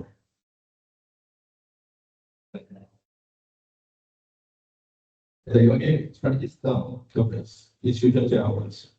So they want to secure their interest. The shareholders interest protect කරගන්න. So they can propose the executive non-executive directors to the board. Right. So that is why the non-executive directors are very important. Right. because they are securing your interest, balancing the influence and reducing the conflict of interest. Right. So, role of non-executive directors. The UK HIPS report provides a useful summary of the role of non-executive directors. Strategy. Non-executive directors should contribute to and challenge the direction of the strategy. They should use their own business experience to reinforce their contribution. The workers' review on corporate governance in UK, banks, and other financial institutions highlight the challenge state as an essential part of board discussion. The most critical need is for an environment in which effective challenge of executive is expected and achieved in the boardroom before decisions are taken on major risk and strategic issues. That is very important, right? Because when it comes to the board meeting, we are making strategic decisions for. So if you are implementing these strategic decisions, if it is goes wrong, what will happen?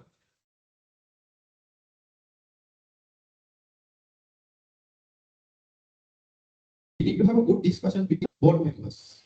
Right. So as an non-executive directors, you need to pressurize the executive directors once they are giving the initiatives. Mostly the initiatives are coming from the executive director.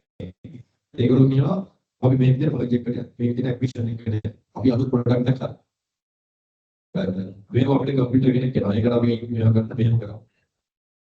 So then you need to create a good discussion. The most critical need is for an environment in effective challenge of the executives. You need to effectively help the executives. Right.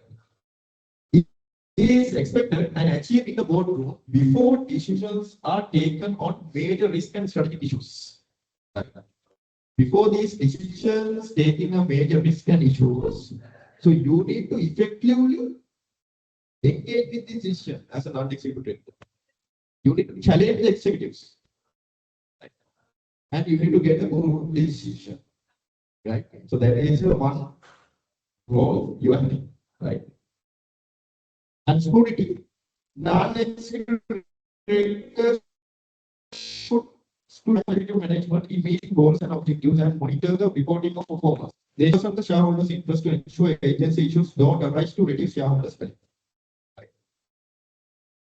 So normally, according to the agency theory, we have the conflict of interest.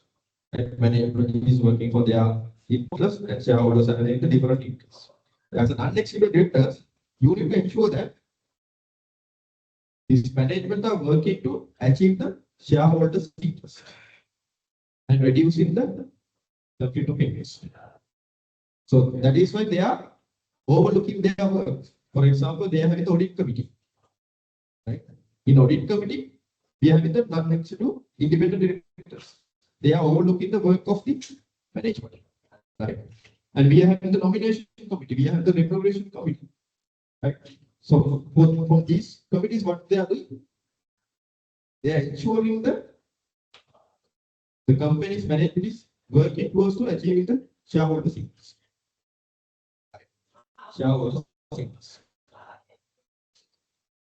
The risk non-executive directors should satisfy themselves that financial information is accurate and that financial controls and systems of risk management are robust. These may include industry-specific systems such as in chemical industry. Non-executive directors should satisfy themselves that financial information is accurate and financial control and systems are robust. Non-executive directors are satisfied and the company internal control system okay because they have the expertise, right? They have the expert knowledge. They have the experience of different industries. They are working as directors in different other companies in the same industry. So they know what are the internal control systems should be there, right?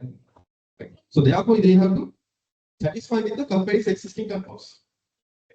So that is the non-executive directors role. They need to satisfy with the internal control system and the system of the company, right? Because they have the experience. People, non-executive directors are responsible for determining the appropriate levels of remuneration for the executives and are key figures in the appointment and removal of senior management and succession planning. Right. Non-executive directors are the decide regulations, right? Non-executive directors. Because if you are getting chance to decide the executive directors and to the executive directors, what they will do definitely. මට දුන්නොත් ඒ මගේ certificate seat එක ගන්න මම පුළුවන් තරම් වැඩි ගන්න දාන්න. That is why the non-executive director is having a role to decide the remuneration of the executives. Right. And the key roles. So this is actually performed by the nomination committee. The UT which report suggests that non-executive directors have an important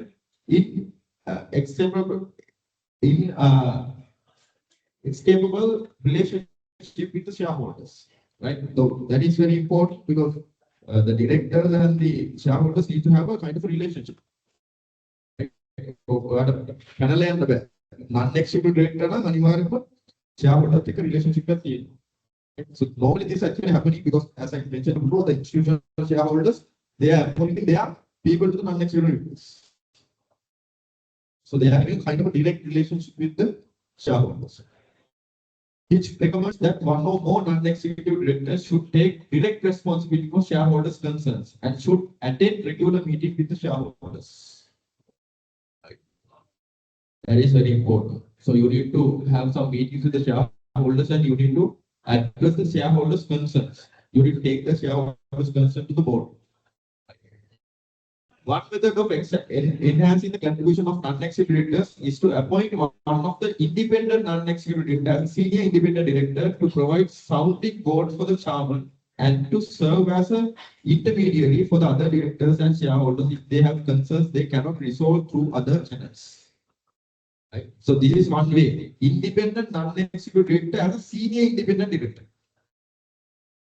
Senior independent director right? උදාහරණයක් විදිහට දැන් ගත්තොත් එහෙම සාමාන්‍යයෙන් universities වල universities වල ඉන්න head of the department කෙනෙක්.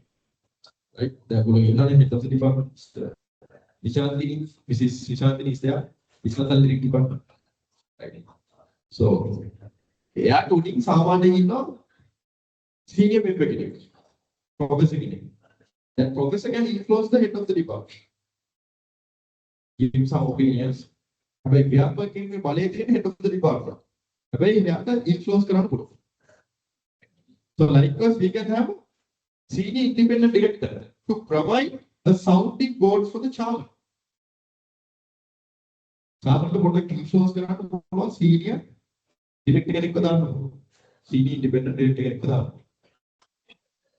දැන් industry එකේ සාමාන්‍යයෙන් ගොඩක් ලොකු level එකකින් ඉන්න කෙනෙක්ව අපිට senior independent director කෙනෙක්ව දාන්න පුළුවන්. The chairman එයාට වඩා පල්ලෙ ඉන්න සාමාන්‍ය එයා එතන communication එකක් වෙනවා. influence එක කරන්න පුළුවන්. So then it will get some it provides sounding board for the chairman and to serve as an intermediary for the other directors and shareholders if they have concerns they cannot resolve through other channels. මේ channels වලින් ඔයාලට resolve කරගන්න ප්‍රශ්න දැන් trust තියෙනවා මේ strategy එක පාවිච්චි කරලා අපිට resolve කරගන්න ඕනේ.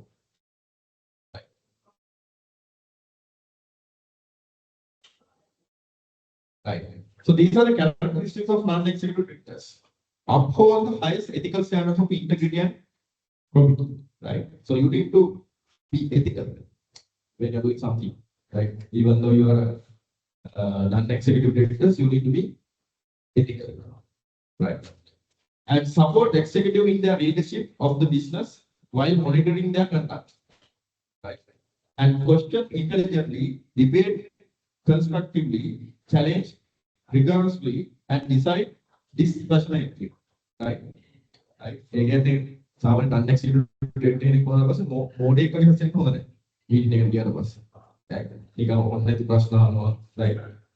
සාමාන්‍ය වෙනවා ඒක. right? සාමාන්‍යයෙන් අපි හැමලෙම non-executive director කෙනෙක් කරනවා අපි question කරන්න ඕනේ intelligently. point එකට කතා කරන්න. right? ඒ විදිහට වැඩ කරන්න. Listening sensitively to the views of others inside and outside the board, gain the trust and respect of other board members, promotes the highest standard of corporate governance, and seek compliance with the provision of the code where possible. Right. So these are the characteristics you have to maintain as a non-executive director. Right. So otherwise you can't survive as a non-executive director. Because non-executive director is out of the company. Someone is out of the company. Right. So therefore, if you want to appoint as a non-executive director, so you need to do these calculations. Right. So I'm not asking these things in question, right? Just for your knowledge. Right. Any questions? Are there no doubt? How many? Right. Then another country, right? Corporate governance can company no. What to do? You have to discuss, right? Because I'm asking this question in the exam. If you don't want to discuss, then I can skip those things and go to the risk file directly. Risk file is something interesting. Corporate governance is the same thing there in the book. We have to just elaborate. That one is very important. Right. All right. So any questions? No. Yeah. Yeah.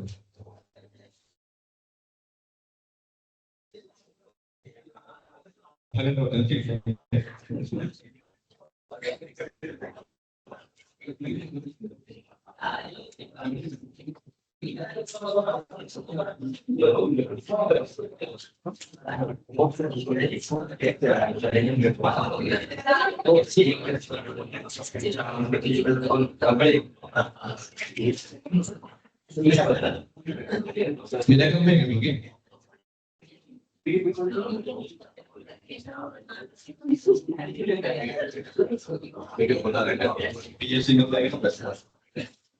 Negara maka isi rules kamu ke company yang kena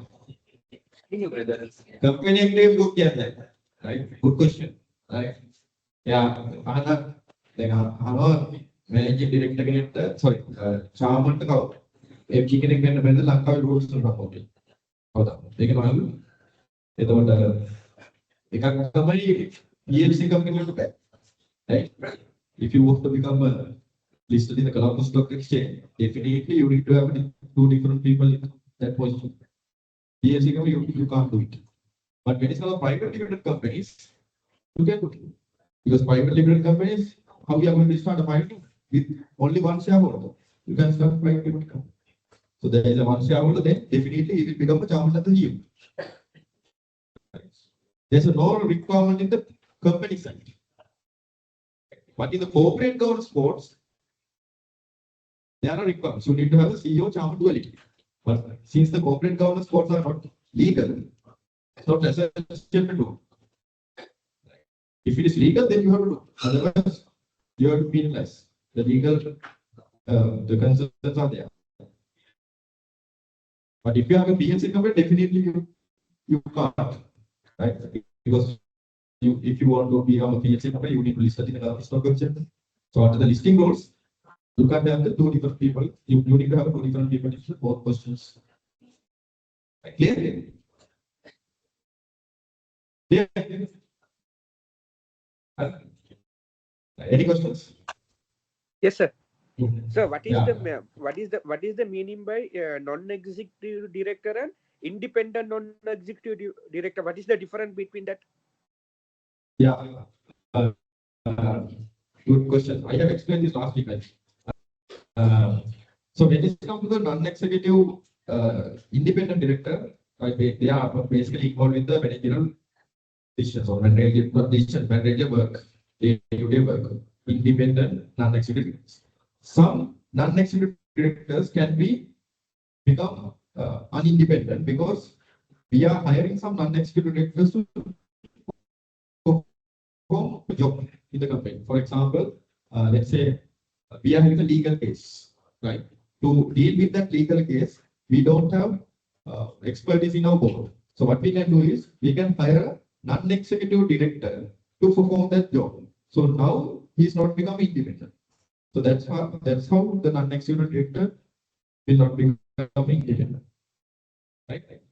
Sometimes we are hiring the people to do some particular jobs. They are not the managerial people, but they are hiring to do a particular job. Right? Clear?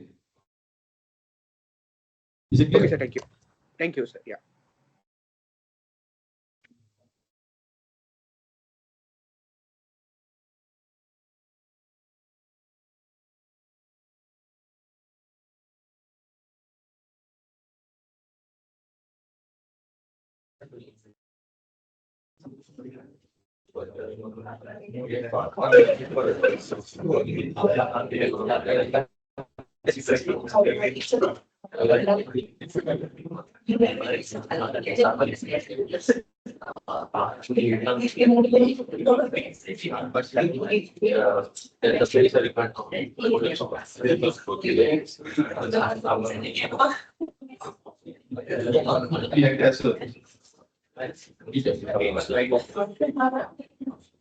But if the holding is high, you can't.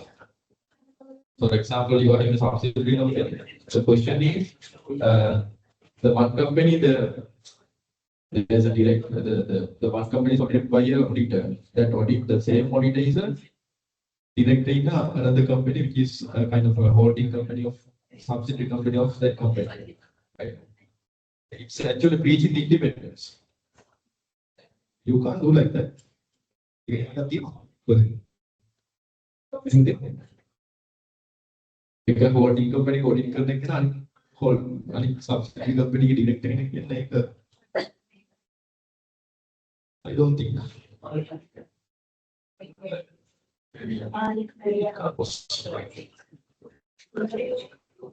Actually,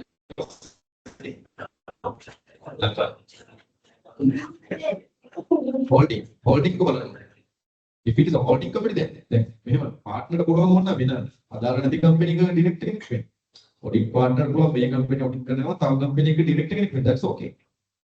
Right. For example, some KPMG members, right?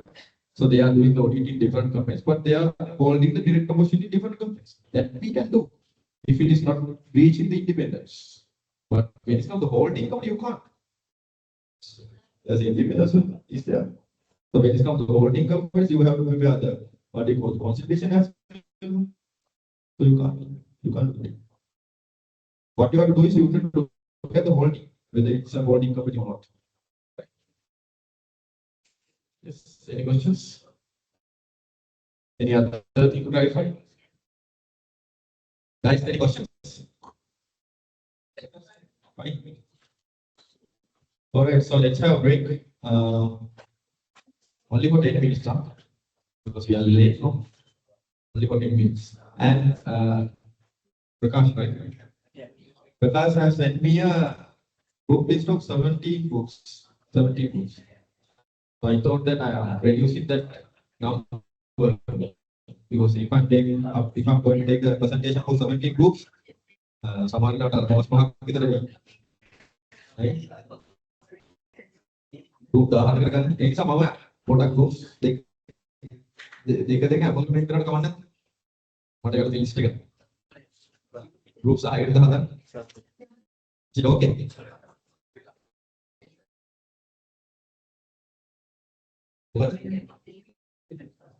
Members practically everybody learn the villa on the audio.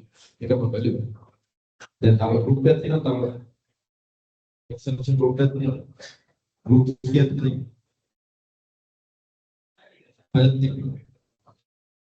25 groups.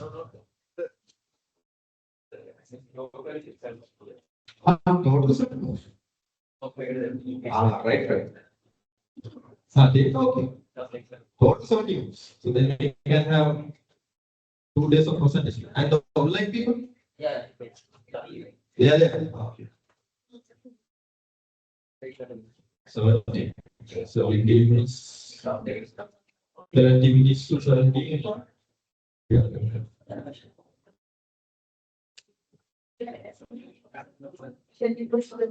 50 minutes again. 450 minutes can give. Thank you. See you time.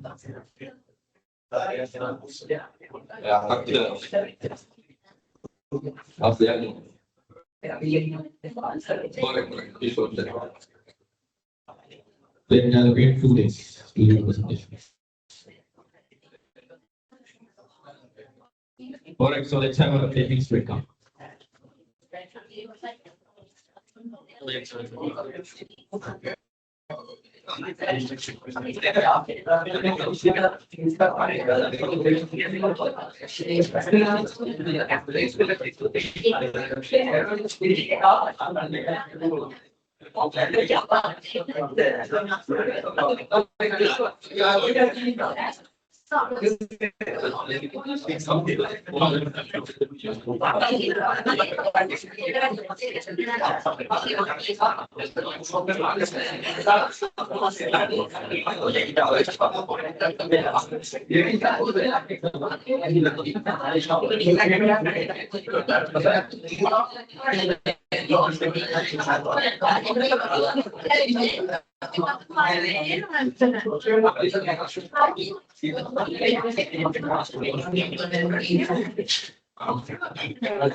இவர் நம்ம கீழே வச்சு அதை print எடுத்து report செஞ்சு report print எடுத்து byte பண்ணி அதை வேலை கொடுக்குது ரிப்போர்ட் கொடுக்குது தானே அதை ஃபீல் அதை சைன் பண்ணா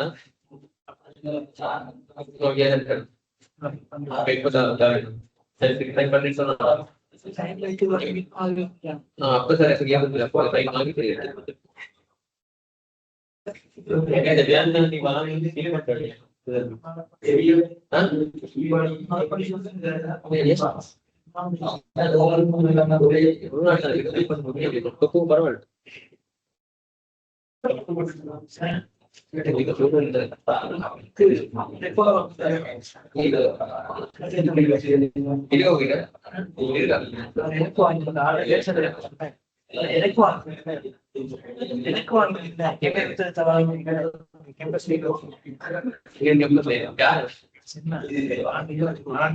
பரவாயில்ல யாரும் சொல்லுங்க பாத்தியா யாரும்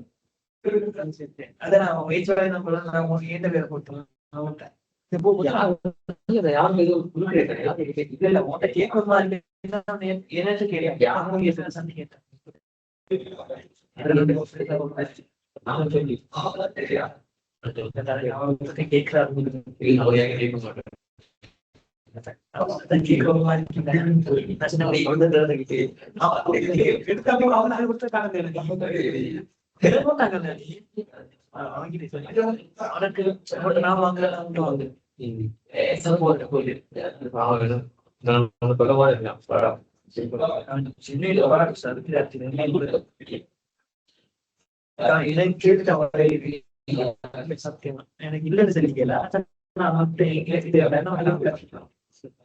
தெரியும் அவனுக்கு குறுக்கிக்கிற சொல்லி அவனுக்கு குறுக்கிக்கிற இன்னும் சொல்றேன் இருக்கு போல நினைக்கிறேன் இருக்கிறதா நினைக்கிறேன் வருவான் போல இல்ல சொல்லாது பாவம் இருந்தா நான் மெசேஜ் போட்டுட்டேன்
அது எங்கேயும் போட தேவை அது கடைசி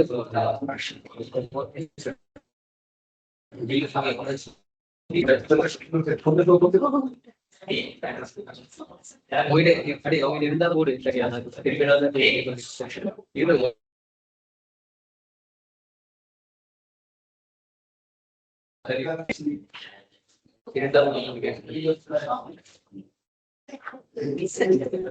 ரிப்போர்ட் அடி page report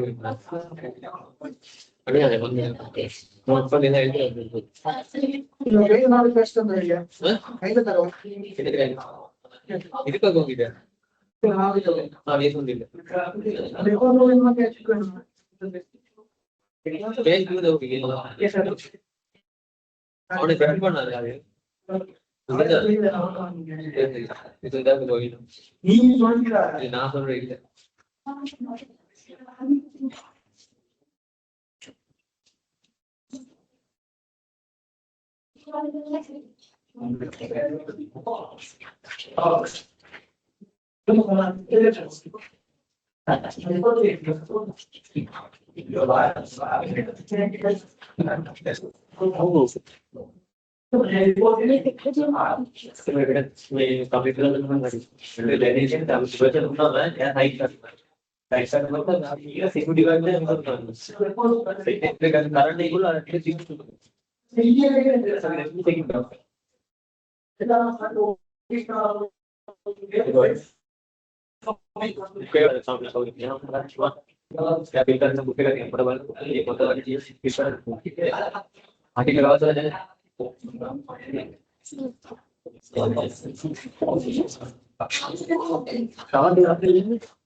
Sankar naik ini kan, kerja kali ini kamu kerja.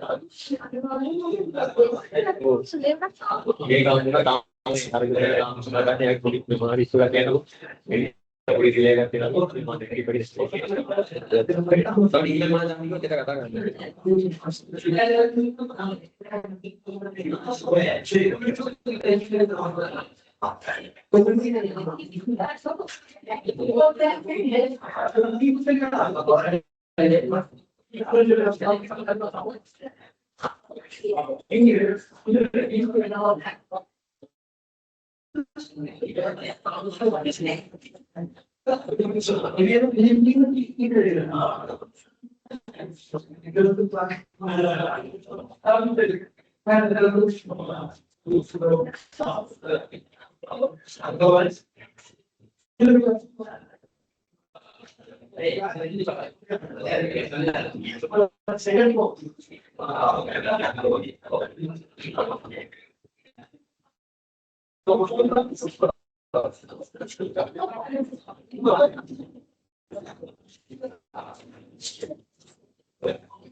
I took a black.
Right, shall we start? Guys,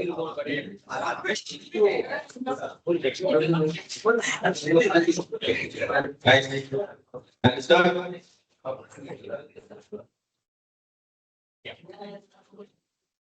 To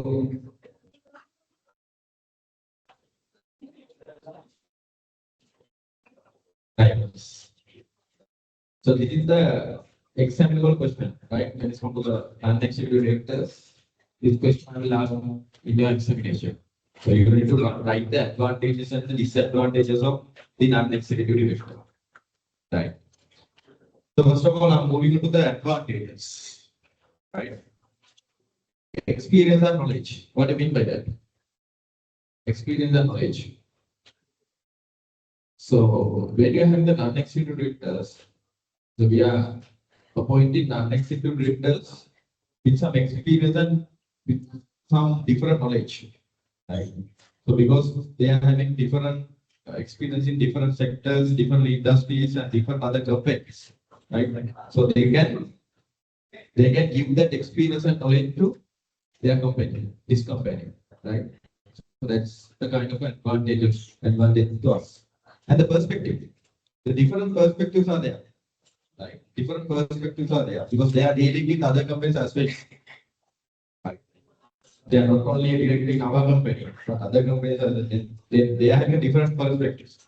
Right. When it comes to executive directors, they are having one perspective of their business only. They are only dealing with the company's operations. They don't know about what's happening outside.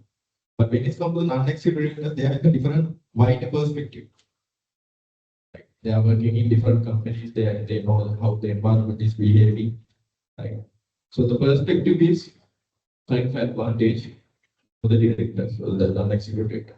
Reassurance when it comes to the shareholders, right? We know because we are having non-executive directors, it will reduce the conflict of interest. Right? So it creates some assurance to the shareholders. Right? And contribution. What do you mean by the contribution? Contribution. How the non-executive directors can contribute to the board.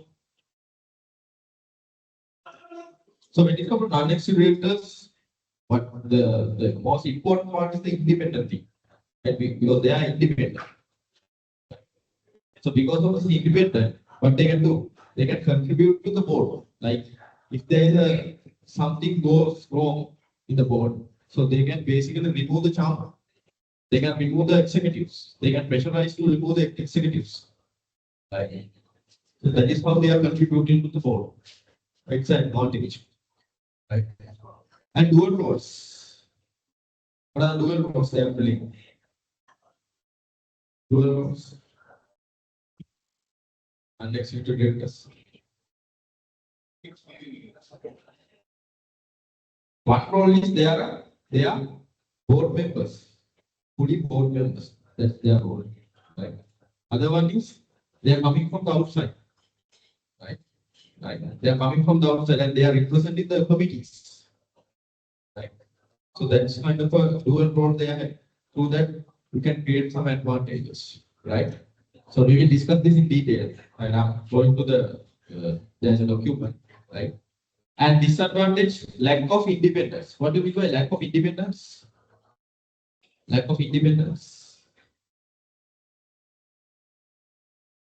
When it comes to the non-executive directors, sometimes the non-executive directors, even though they are non-executive directors, they are involving with the company's operations. So they are involving with the company. They are directly involving with the companies.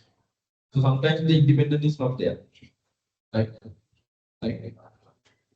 And when it comes to privilege, it's me.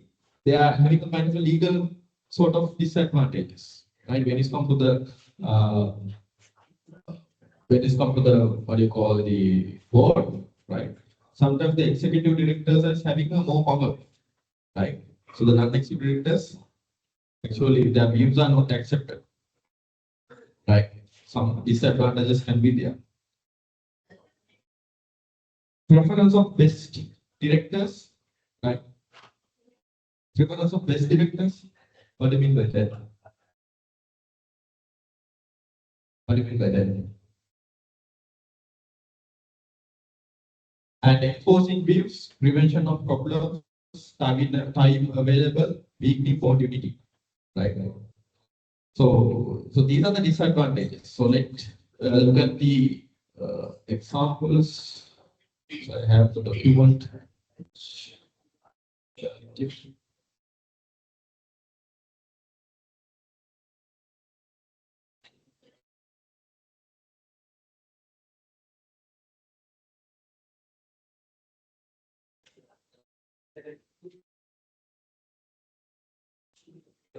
Right.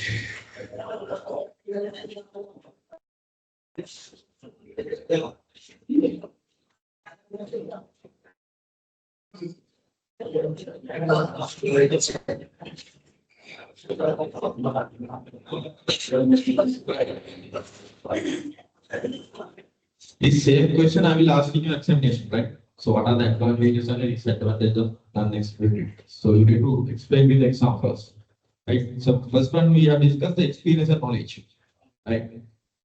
So they may have the external experience and knowledge which executive directors do not possess because the experience they bring can be many different fields, right? Because non-executive directors we are appointing in different fields, right?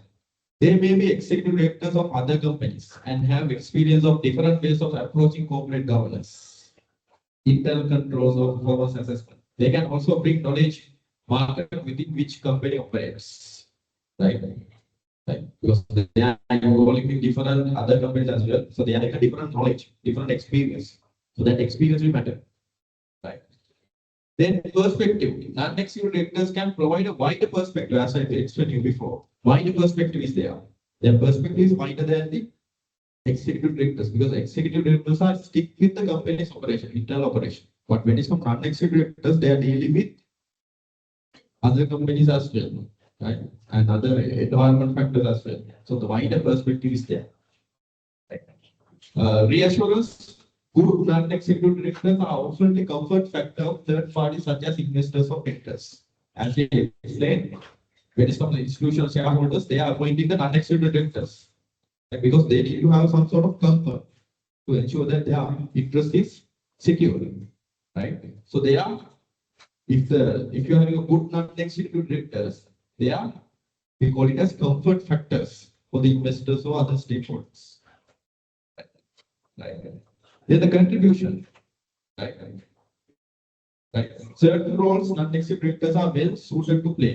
These include father confessor, being a confidant for the chairman and other directors, oil can, inventing to make the board run more effectively, high sheriff, if necessary, taking steps to remove the chairman or chief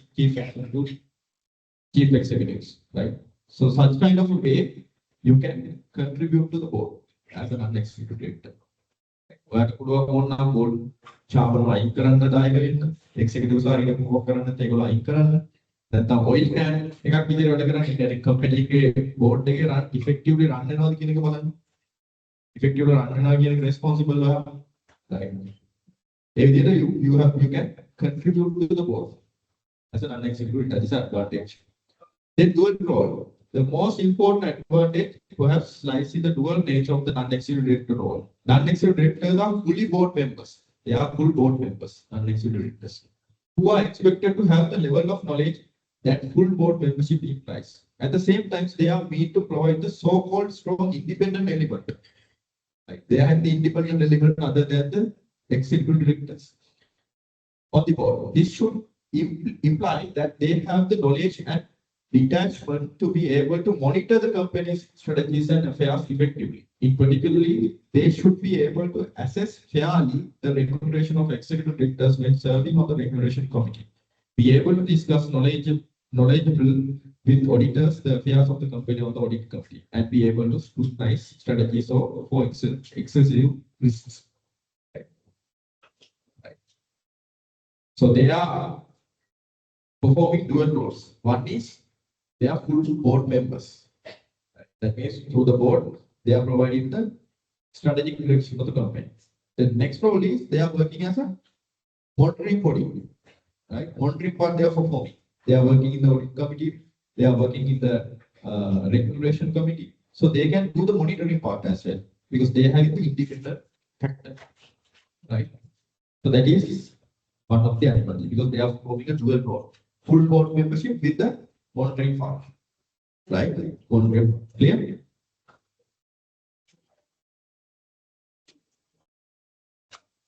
Right. So then the problems, or we can say disadvantages with the non-executive directors, right? Lack of independence. In many organizations, non-executive directors may lack of independence.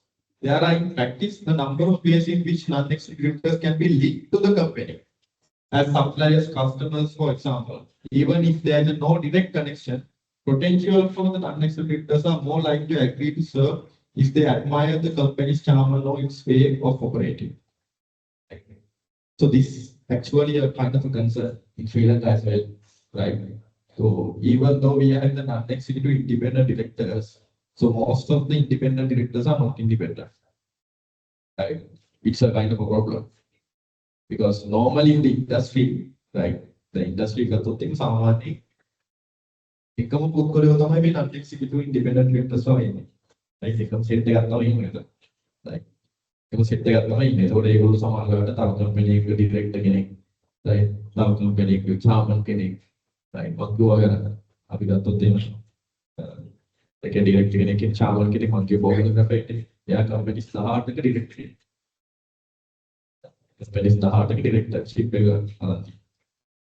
එතකොට මේ independence කියන කොහේ හරි connection එකක් තියෙනවනේ. එක්කෝ ඒ company එකේ supply කෙනෙක් ඒ company එක.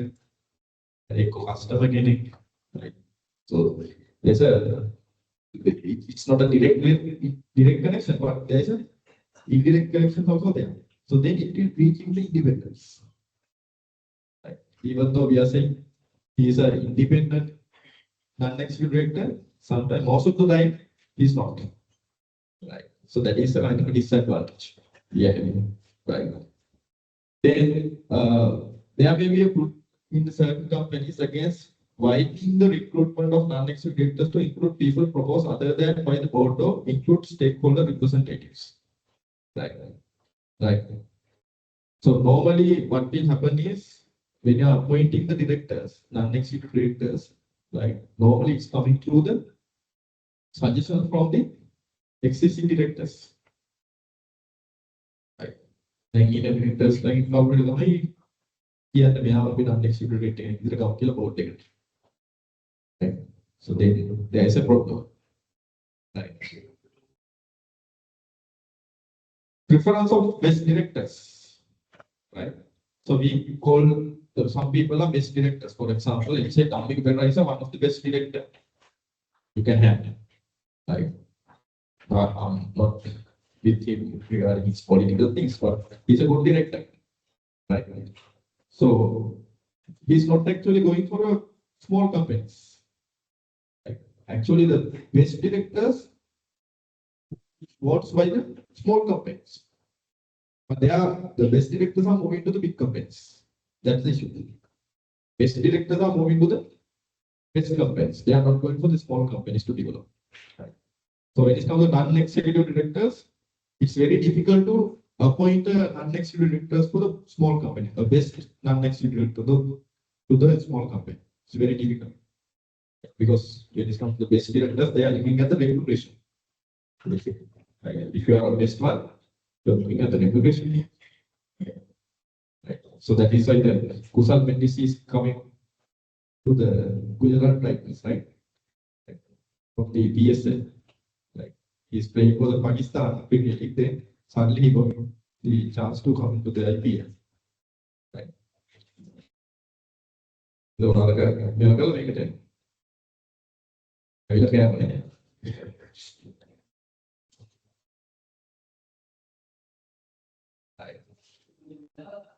Then enforcing view. Non-executive directors may have difficulty enforcing their views on the board. It may be easy to dismiss the views of non-executive directors as irrelevant to the company's needs. Right. Enforcing view. Right. So as a non-executive directors, right? So you need to provide your views. But within the board, if the people are not accepting your views, what will happen? Even though you are having good views, people are not looking at them. They feel that they are not accepting it, right? They are saying that this is illegal to us, right? Even though you are having the non-executive directors, if that culture is not there, no use, right? Prevention of problem, right? Has suggested that not enough emphasis is given to the role of non-executive directors in preventing trouble, in warning early on the potential problems. When trouble does arise, non-executive directors may be expected to play a major role in resecuring the situation, which they may not be able to do. Right. So if the certain situation coming to the company, right, non-executive director should act accordingly, right? So otherwise, if that kind of culture is not there, it's a kind of a disadvantage, even though you are the non-executive director. Then time availability is a kind of a big problem that non-executive directors are facing because they are directors in other companies as well. Right? So they don't have much time to, the available time is not enough to address some companies' issues. Right? That is kind of a disadvantage when it comes to non-executive directors. Right? Because executive directors are within the company, but non-executive directors are outside the company. They are also non-executive directors in other companies as well. Right? So sometimes they don't have much time to come to the board meeting and to address the concerns. It's a kind of a disadvantage. It is come to the non-executive directors. Right? So these are the advantages and disadvantages of the non-executive directors. Right? Right? So you have to find these things from the case study. Right? So I will just give the case study. Through the case study, you have to find it. What are the advantages and disadvantages? Make a million about. Right. මේකේ තියෙන සමහර විතරයි තියෙන්නේ. සමහර advantages විතරක් තියෙනවා. සමහර disadvantages විතරක් තියෙනවා. So these are kind of like guidelines. Right. මේක කටපාඩම් කරගෙන කියලා ලියන්න එපා. නැත්නම් මේක මතේ ලියගෙන ගිහලා ඒක ලියන්න එපා. මේක කොපි කරන්නේ නිසා මේක කොපි කරන්නේ. ඒක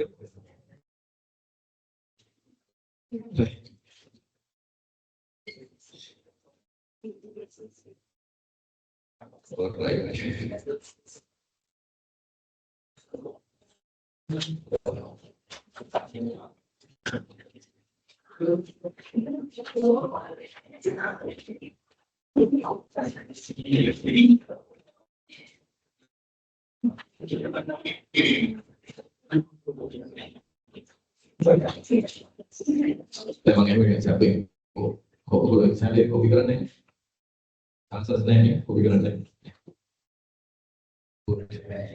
there is good ethical practice there.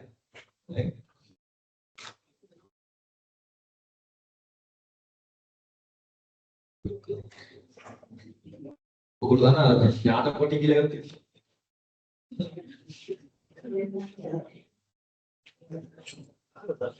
I have the experience, right? I want to fun. Because it is computer right? Techniques. एक लामेट techniques से ना कोई करना नहीं. ये बार exam में थी. Have to get it. Galle University. Kalau yang apa sama ada sama ina, ekol masih yang kita. Ini dia salah satu lepas ni tahu ini. Like අපි ෆන්සි යන්නේ අපි යනවා නේ. යනවා මේ ඇවිදින් ඉතින් හරි අමාරුයි ඉන්සන් කැක්කට ඉන්නවා. දැන් ට්‍රේන් එක තමයි ගෑන් ළමයි තමයි වැඩිපුරම කොපි කරන්නේ. මේ හැබැයි තනියෙන් කොපි කරන්නේ. කොපි කරන්නේ කොහොමද? රාත්‍රියකට දා ගන්නවා. සෙට් එක අරන් දිගට වර්ක්ස් කරනවා. බවුස් එක වැඩි මොකක් කරන්නේ? රාත්‍රියකට දාගෙන. හරි කොහොමද දවසක් මෙහෙම එතගෙන යද්දි මෙහෙම එතගෙන යද්දි ඒ ළමයා ලියනවා. හරි මම නිකන් දැක්ක පෑන් එකක් මෙතන. ඊට මට කියන්න බෑනේ ළමයට ඒක උගරන්නේ. ඊට පස්සේ අපේ ලේඩි ලෙක්චර් එකෙන් කිව්වා මේ පොත බලන්න. මේ මොකද ඉගරලා බලද්දි මෙතන ඉන්න මෙතනම ලියලා. මොකද ටෙක්නික් එක ලියනවා. කවුරුත් දෙවිලට මෙහෙම කරනවා තියෙනවා. ඒක ටෙක්නික්. ඔයසරස.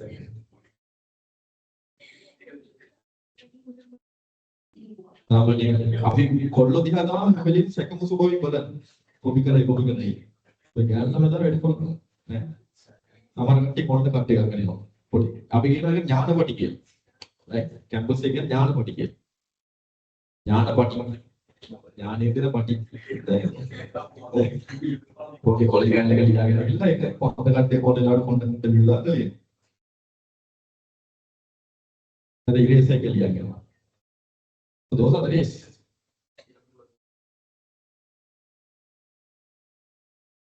කොළ කෑලි කරලා දාගෙන එනවා. ඒව තමයි කොපි කරන්නේ. right? මම හිතනවා ඔයගොල්ලෝ එහෙම නැතුව ඉතින් ethical class එකක් තියෙනවා කියලා. ethical class එක maintain කරන්න ඕනේ නැත්නම්. කොපි කරලා වුණොත් අවුරුදු 3ක් මන්ද නැහැ. මෙහෙම කොපි කරලා තව university එකට අවුරුදු 3ක් කෙලින්ම දානක් කරනවා. ඊට අපේ අපලට තාත්තට බැලලා ඉන්නවා. දාන කරනවා වශයෙන්. දැන් තර්ඩ් එකේ දාන කරනකොට එම තව අවුරුදු 6කින් තමයි ඩිග්‍රී ගන්න වෙන්නේ. No excuses. People are doing this right. තමයි මේ කරනවා. ඒක මගේ කොපි කරනවා කියලා. ඔයගොල්ලෝ කොපි කරන්නේ නැහැ නේද? දැන් කොපි කරන්න එපා. ඒක එකක් අනික් ළමයට නසා දාන්න. ඒක නැත්නම් තරහකට නෙමෙයි. අල්ලගෙන ළමයට කියන එකයි. තරහකට අනික් ළමයට නසා දාන්න. මොකද ඒ ළමයා පාඩම් කරන්නේ. ඒක එයා පාඩම් කරලා මතක තියාගෙන ඉන්න එක ඔයා පොලි බලන් ලියන. ඒක හරිනේ. නම් ඔක්කොම පොලි බලන් ලියන්න දෙන්න. ඒක පාඩම් කරනක ethical behavior reach කරන එක. ඔයා ethical person don't copy.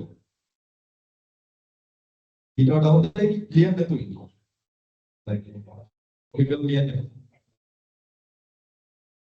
දැන් මොනවා හරි මතක නැත්තම් මම කලින් කිව්වද මම කිව්වා ඔයගොල්ලෝ මතක නැත්නම් පුළුවන් දෙයක් ලියන්න කියලා. එක ළමෙක් පේපර් එකම ලියනවා. පුළුවන් දෙයක් ලියන්න කිව්වොත් ඒතර පේපර් එක ලියනවා. සම්පූර්ණ පේපර් එකම ලියනවා. පුළුවන් දෙයක් කියන්නේ හිතලා මොනවද ලියන්නේ කියලා හිතලා පේපර් එක ලියන්න කියන්නේ. ඒකත් ටෙක්නික් එකක් ඒක. right. පේපර් එක ලියන එක ටෙක්නික් එකක්. right. ඒක ලියන්නකොට හොයන්න බැරි වෙයි. දැන් ඕ ලෙවල් ලියනකොට ඕක කරනවා. දැන් ඉංග්‍රීසි වල ඕ ලෙවල් වල දෙනවනේ භාගයක් ලියලා ඉතුරු භාගය කම්ප්ලීට් කරලා එසේ එකකින්. ඒකෝට ඒකව හොයන්න බැරි වෙන ලියනවා. දැන් සාමාන්‍යයෙන් A level papers විතර A level papers ටීචර්ස් ලා බලන ගමන් තමයි සල්ලි දෙන්නේ. ඒක ටීචර්ස් ලා try කරලා පුළුවන් තරම් වැඩිපුර බලන්න. ටීචර්ස් ලා try කරන්නේ වැඩිපුර බලන්න. ඒක බලන ගමන් සල්ලි අපේ. ටීචර්ස් ලා වැඩිපුර ලොකු attention එකක් දෙන්නේ නැහැ. ඒක හොයන්න බැරි අකුරු වල ලිව්වොත් යම් කිසි දෙයක් ලියලා ඒක ලකුණු කීපයක් දෙන්න. ඒක ටෙක්නික් එකක්. හැබැයි ඒක සමහර දෙයකට හරියන්නේ. නිසා ඒක විදිහට පුළුවන් කොපි කරන්න. because විදි තියෙනවා. ඒ විදිහට රැෂනල් විදිහට කොපි කරන කට්ටියක් තියෙනවා. නිසා මේ කොපි කරන්න ඕන just ඇත්තේ කොහොමද? කොපි කරනවා කියලා නෙවෙයි. දැන් ඔයගොල්ලෝ ඕන නම් මේ ටික disadvantages ලියාගෙන යන්න පුළුවන්. රැෂනල් විදිහට කොපි කරන්නේ කොහොමද? සමහර කට්ටිය මුළු මේකම ලියාගෙන යනවා. they don't know රැෂනල් විදිහට කොපි කරන්නේ කොහොමද? සමහර කට්ටිය ලියාගෙන යනවා ඔක්කොම. දැන් සමහර කට්ටියට පුළුවන් හරියටම ඇනලයිස් කරලා පේපර් එකට එනේම ලියාගෙන. ඒගොල්ලෝ දක්ෂයි. සමහර කට්ටිය ලියාගෙන හරියටම පේපර් එකේ එන පොයින්ට් එක ලියාගෙන. රැෂනල්. සමහර කට්ටිය මුළු පොතම ලියාගෙන.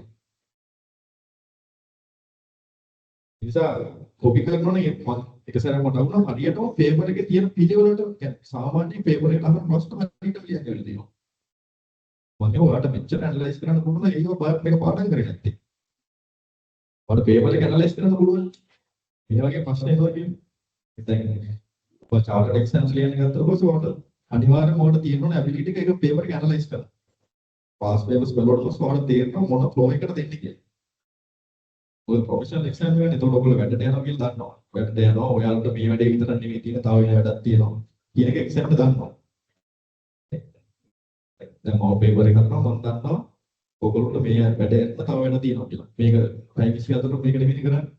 එතකොට මම බලන්න ඕන ඔයගොල්ලෝගේ ලර්නින් අවුට්කම් එක ඇචීව් වෙන විදිහට ඔයගොල්ලෝගේ ප්‍රශ්න අහන්න. එතකොට ඔයගොල්ලන්ට ඒක පිළිවෙලක් දීලා තියෙනවා. ඔයගොල්ලන්ට දීලා තියෙනවා මේ ප්‍රශ්න තමයි අහන්නේ.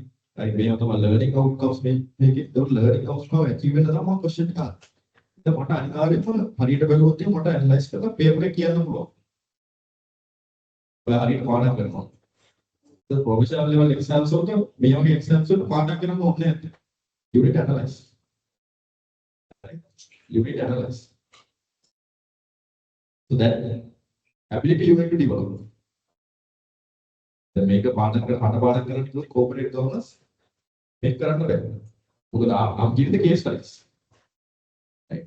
So I'm giving the case studies. So if you are writing the same thing in the PPT, so you can't get marks. You can't get marks. I will not give marks. So what I want is you need to analyze the question and write what you have learned in the class. You need to apply practical scenario, do the practical scenario. That's what I'm expecting from you. So basically, you can't copy this paper. So one way you can copy is you can write the advantages and disadvantages, and so this is one of the definite question in your examination. Over to copy කරන්න ආසයි නම් මේක ලියන්න. මේකෙන් ඔයාලට යම් කිසි advantage එකක් එන්න පුළුවන්. එතකොට මේක බලලා මේකම ලියන්න යන්නපා පොඩ්ඩක් ඇනලයිස් කරලා ලියන්න. අනිත් එක තමයි කොපි කරන්න කියන පස්සේ මොකද දන්නවද? බයයි. එතකොට අනිත් ඒවා අමතක වෙනවා. දැන් මේ කොලිය ගන්නත් බැහැ, කොලිය අරන් බලන්න බැහැ. බලලා මේක ලියන්නත් ඕනේ. දැන් ඔයා දන්නවා මේක කොහොම උත්තරේ ලියාගෙන ආවා කියලා. ඒක වෙනේම මතක් වෙන්නේ නැහැ. කියලා ඔයාලට මතක තිබ්බට ඒක මතක් වෙන්නේ නැහැ. ඒ නිසා ඒව කරන්න එපා. මගේ කොපි කරනවා නම් මේක ලියාගෙන ඉන්න. මේ පාර්ට් එක අනිවාර්යයෙන්ම එක්සෑම් එකට දාන්න. Right? Right. So number of non-executive directors. So how many numbers we need to have in the non-executive category? Okay, I define that. අපේ කී දෙනෙක් වගේ සාමාන්‍ය බෝඩ් එකේ ඉන්නවද non-executive directors?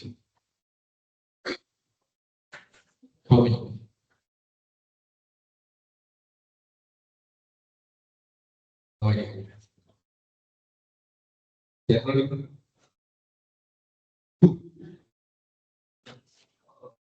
so let's say we are having 10 directors in the company. So on the non-executive, you say two, only two. It depends. Right. So normally it says you need to have majority. Majority of non-executive independent directors. Why we need to have majority? Why? Majority in only again. Now because of the executive directors or either in another company. Right. अभी हमारे क्यों है कि दाह देना ही non-executive, sorry, executive directors और हुक्म directors होता है, executive directors आता है, non-executive directors को देना है. Right. There are 10 directors, 8 executives and 2 non-executives. What will happen? Executives are move out. Even though you are having the independent non-executive directors, the expected outcomes will not come. Right. So what is the expected outcome from the board? To ensure that shareholders' interest is achieved. To do that, you need to have majority of non-executive directors. What is the corporate governance code? It says you need to have this much of members. Right? It's called the corporate governance code. Different corporate governance codes are having different numbers. But we can say the majority because you need to influence the board. To influence the board, you need to have the majority. Right? You need to have a majority. Most of the corporate reports acknowledge the importance of having a significant presence of the non-executive directors on the board. The question has been whether the organization should follow the board principle expressed in the Cadbury report. The board should include non-executive directors of sufficient characters and numbers of their views to carry significant weight. Right? Significant weight. Right? Or whether they should follow prescriptive guidelines. New York Stock Exchange rules now require listing companies to have majority of non-executive directors. Same thing in Sri Lanka. If you want to list it in the Colombo Stock Exchange, the director board should be consistently majority of non-executive directors. Right. Because we need to ensure that the independence is there. Because we need to ensure that the shareholders' interest is achieved. Right. Right. So other codes such as Singapore code suggest at least third of the board should be independent, non-executive directors. Right. So most it says you need to have some powerfulness when it comes to decision making. Right. So otherwise, no point of having non-executive directors. Now, all company non-executive directors right now have a board members of the high now. Board members of the high non-executive directors of the independent. They are move around. Right. Well, majority of the executive directors, they can't take decisions. They can't take decisions. Independence of non-executive directors. This is very important. The independence, right? Various safeguards can be put in place to ensure that non-executive directors remain independent. Those suggested by the corporate governance report include connections. Non-executive directors should have no business, financial, or other connection with the company. This is very difficult to do. Right? Connections. Right? Audit කරන්න ගියාට පස්සේ දැන් ඔයගොල්ලෝ audit firm එකකට join වුණා ගමන් ඒගොල්ලෝ දෙනවා ඔයගොල්ලන්ට list එකක්. ඒ list එකේ තියෙනවා ඔයගොල්ලන්ට මොනවා හරි connections තියෙනවද business එකට කියලා. Right. Even you are having a share, your father or mother working as a key management person, or you are having a kind of a relationships. Right. Your girlfriend working as a CFO, you are working as an audit training. Right. So such kind of a relationship, they are asking from you. You have to review it because we need to ensure the independence. Like the principal non-executive directors, you need to make sure that they don't have any business, financial, or other connection with the company. Recent report have widened the scope of business connection to include anyone who has been an employee or auditor or had a material business relationship, such as being supplier or significant customer over the last few years, or served on the board for more than 9 years. Right? We are considering it as a kind of a connection is there. Right? board එකේ අවුරුදු 9කට වඩා වැඩ කරලා then we are saying that the independence is not there even though it's an non-executive director. Right. දැන් අවුරුදු ගානක් එකම දැන් වැඩ කරාම independence නැති වෙනවනේ. Right. අඳුරනවා යාළු වෙනවා. Right. Connections ඇති වෙනවා. Because we are people. So we are in the connections. That's why that rule is there. When it comes to auditing also, one partner can't do audit for 7 years. Right. But actually what will happen? I told you, right? So they are changing the partners, not the audit firms. Right. Because directorships which is very important. This is where an executive director of the company A is an non-executive director of the company B. Right. And executive director of the company B is a non-executive director of the company A. These are particularly threat to the independence. A executive director, B non-executive director. B director, B executive director, A non-executive director. Right. So those kind of directorships, cross-directionship, will breed the independence. Right. These are particularly threat to independence, often increase at by cross-shareholding. The problem is that non-executive directors will sit in judgment on executive directors when, for example, they consider their remuneration. Having one director sitting the judgment on another who is sitting judgment on them is an obviously conflict of interest, with director being concerned with their own interest rather than the shareholders. Right?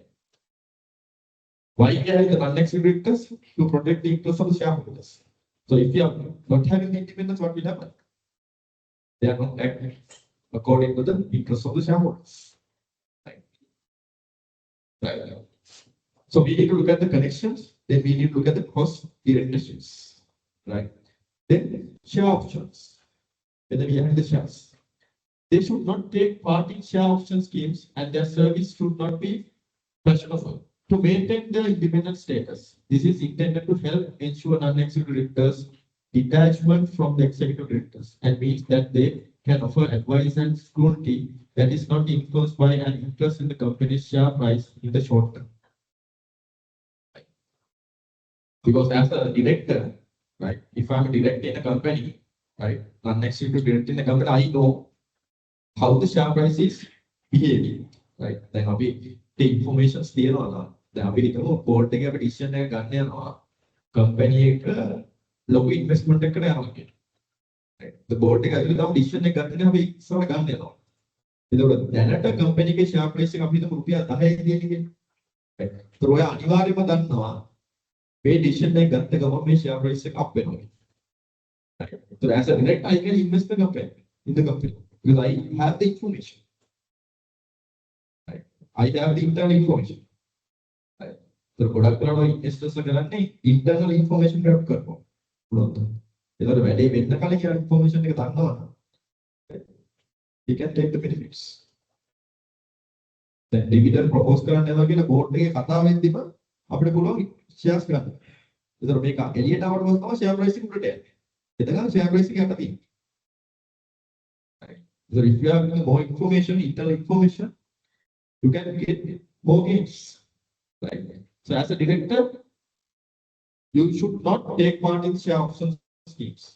And the appointment should be for a specific terms, often 3 years. And reappointment should not be automatic. The board as a whole should decide on their nomination and the selection. Right. So normally 3 years for the appointment. 3 years was automatically I want in that. So you need to have another evaluation through the remuneration committee. Right. Then advice.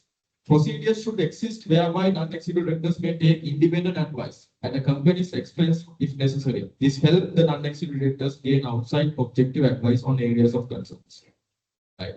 So this is how you are protecting the independence of the non-executive directors. Right.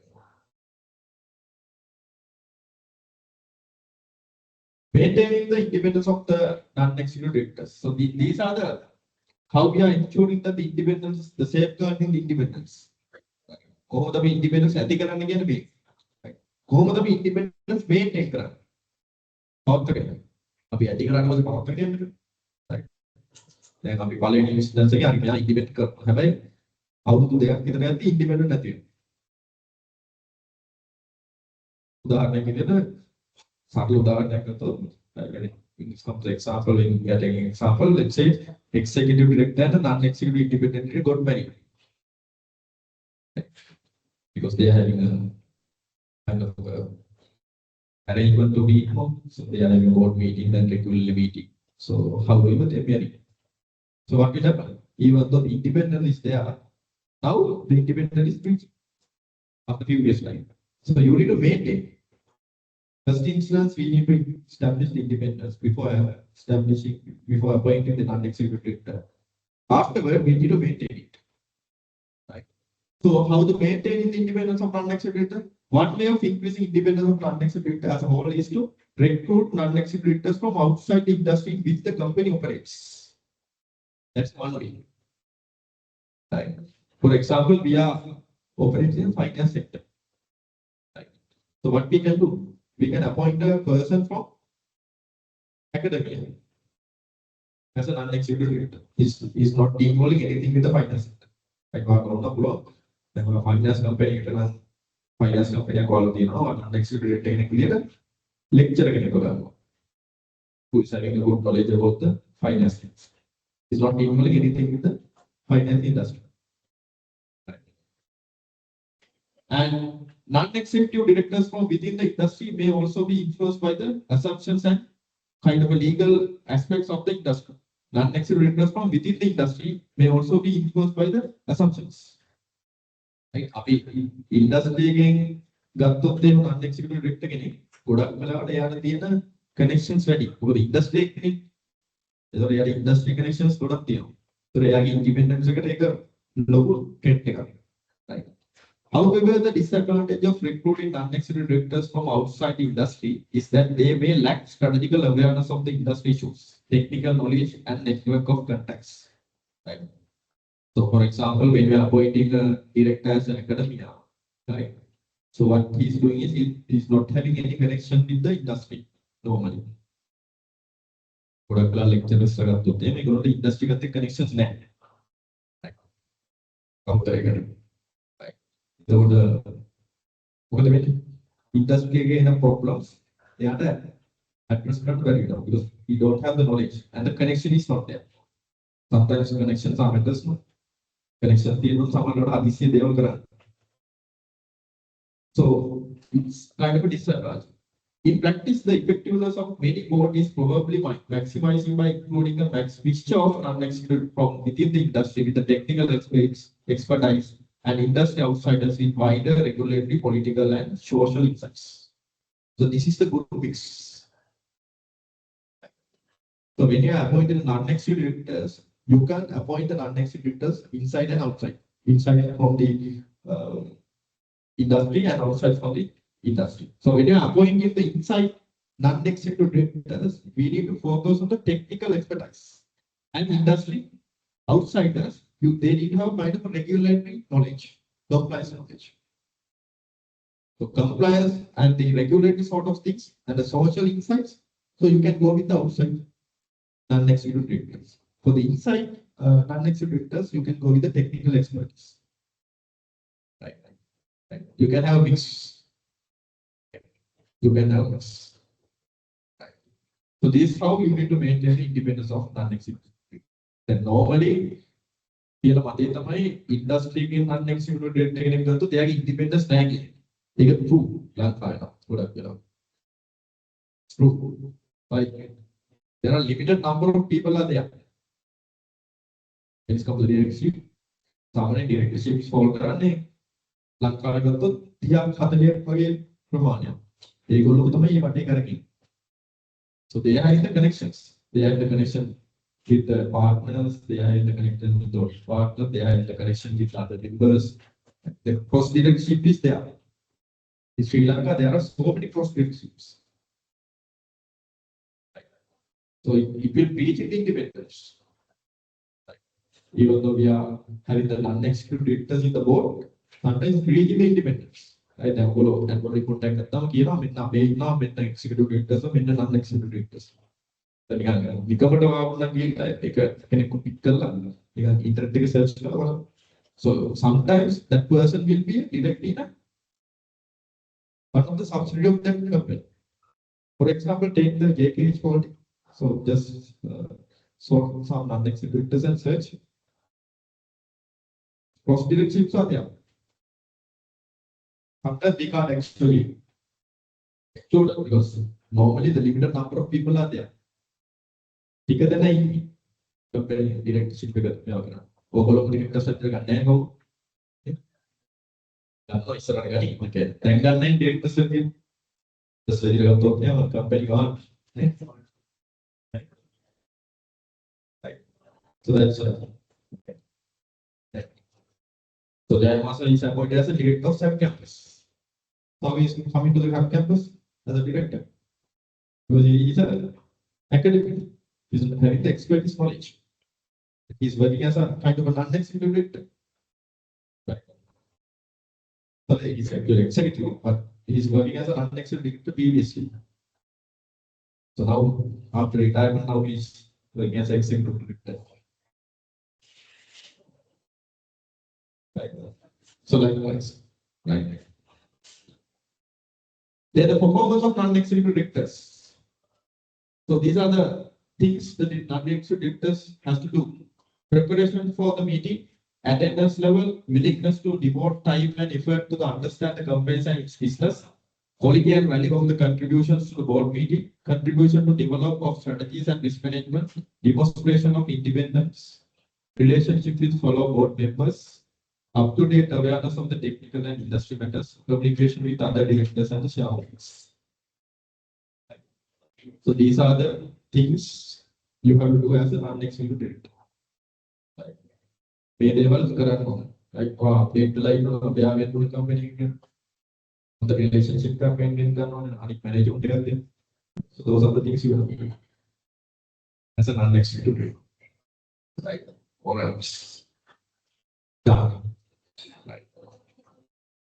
So that's about the board memberships and their roles. Right. Basically, we have discussed different roles: chairman, CEO, executives, non-executives. Right. And we are mainly discussed about the non-executive independence. Right. What kind of a role they are. Right.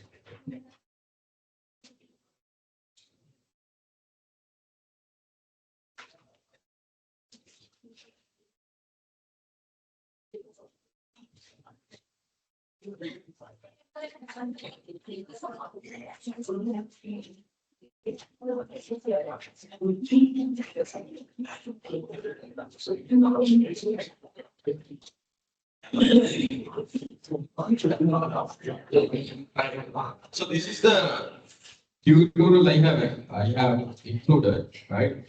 So what you have to do is when I'm coming in next week, right? So basically you have to fill the blanks.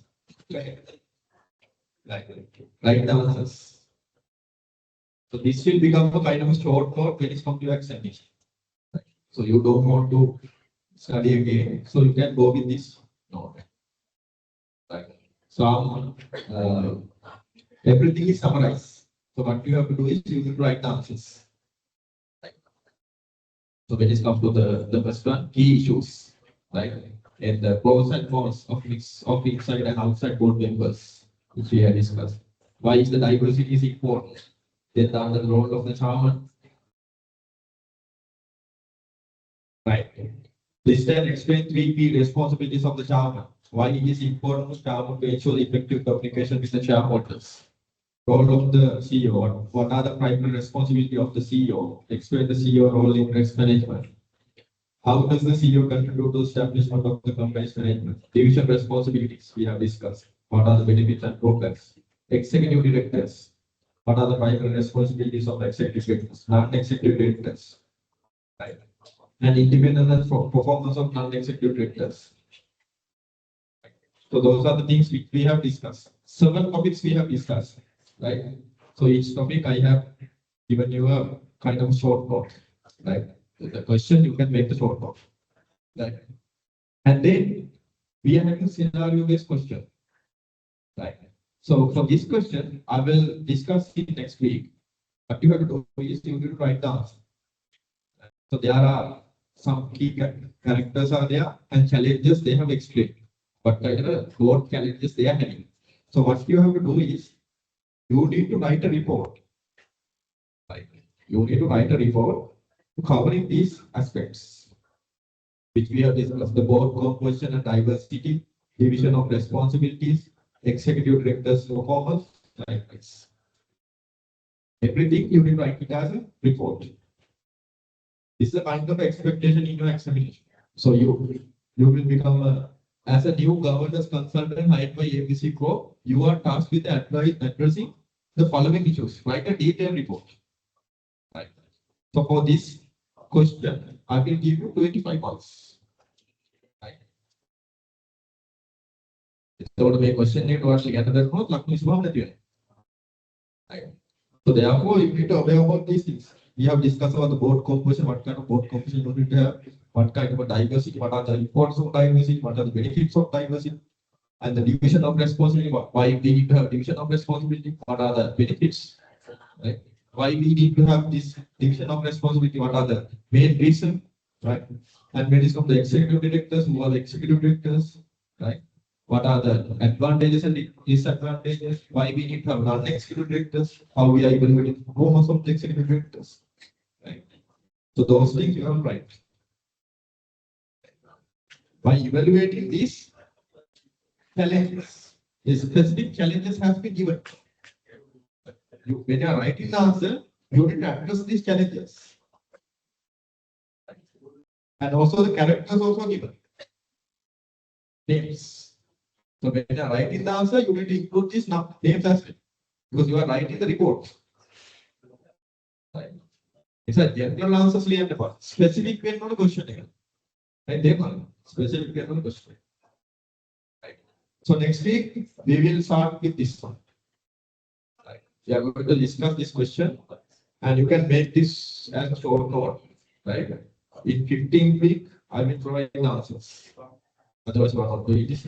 So in the 15th week, I will provide the answers to your study purpose. All the answers I will upload to LMS. Right? Any questions? Any questions? Guys, any questions? Yeah.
Questions?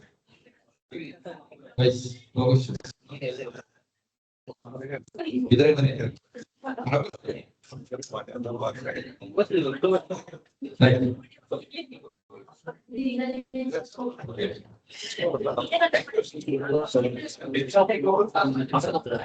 than QR code, any questions?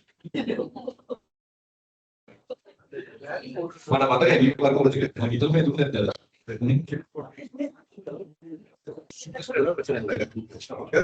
So, QR tahu kan? Itu kita isi kali ini. Ya, dan. All right.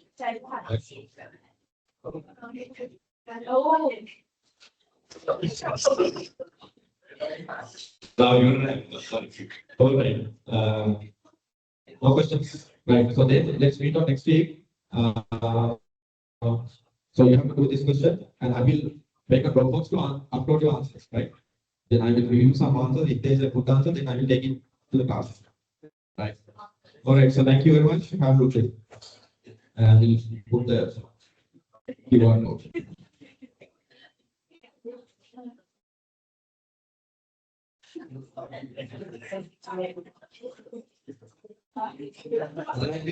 Questions? Online, relax.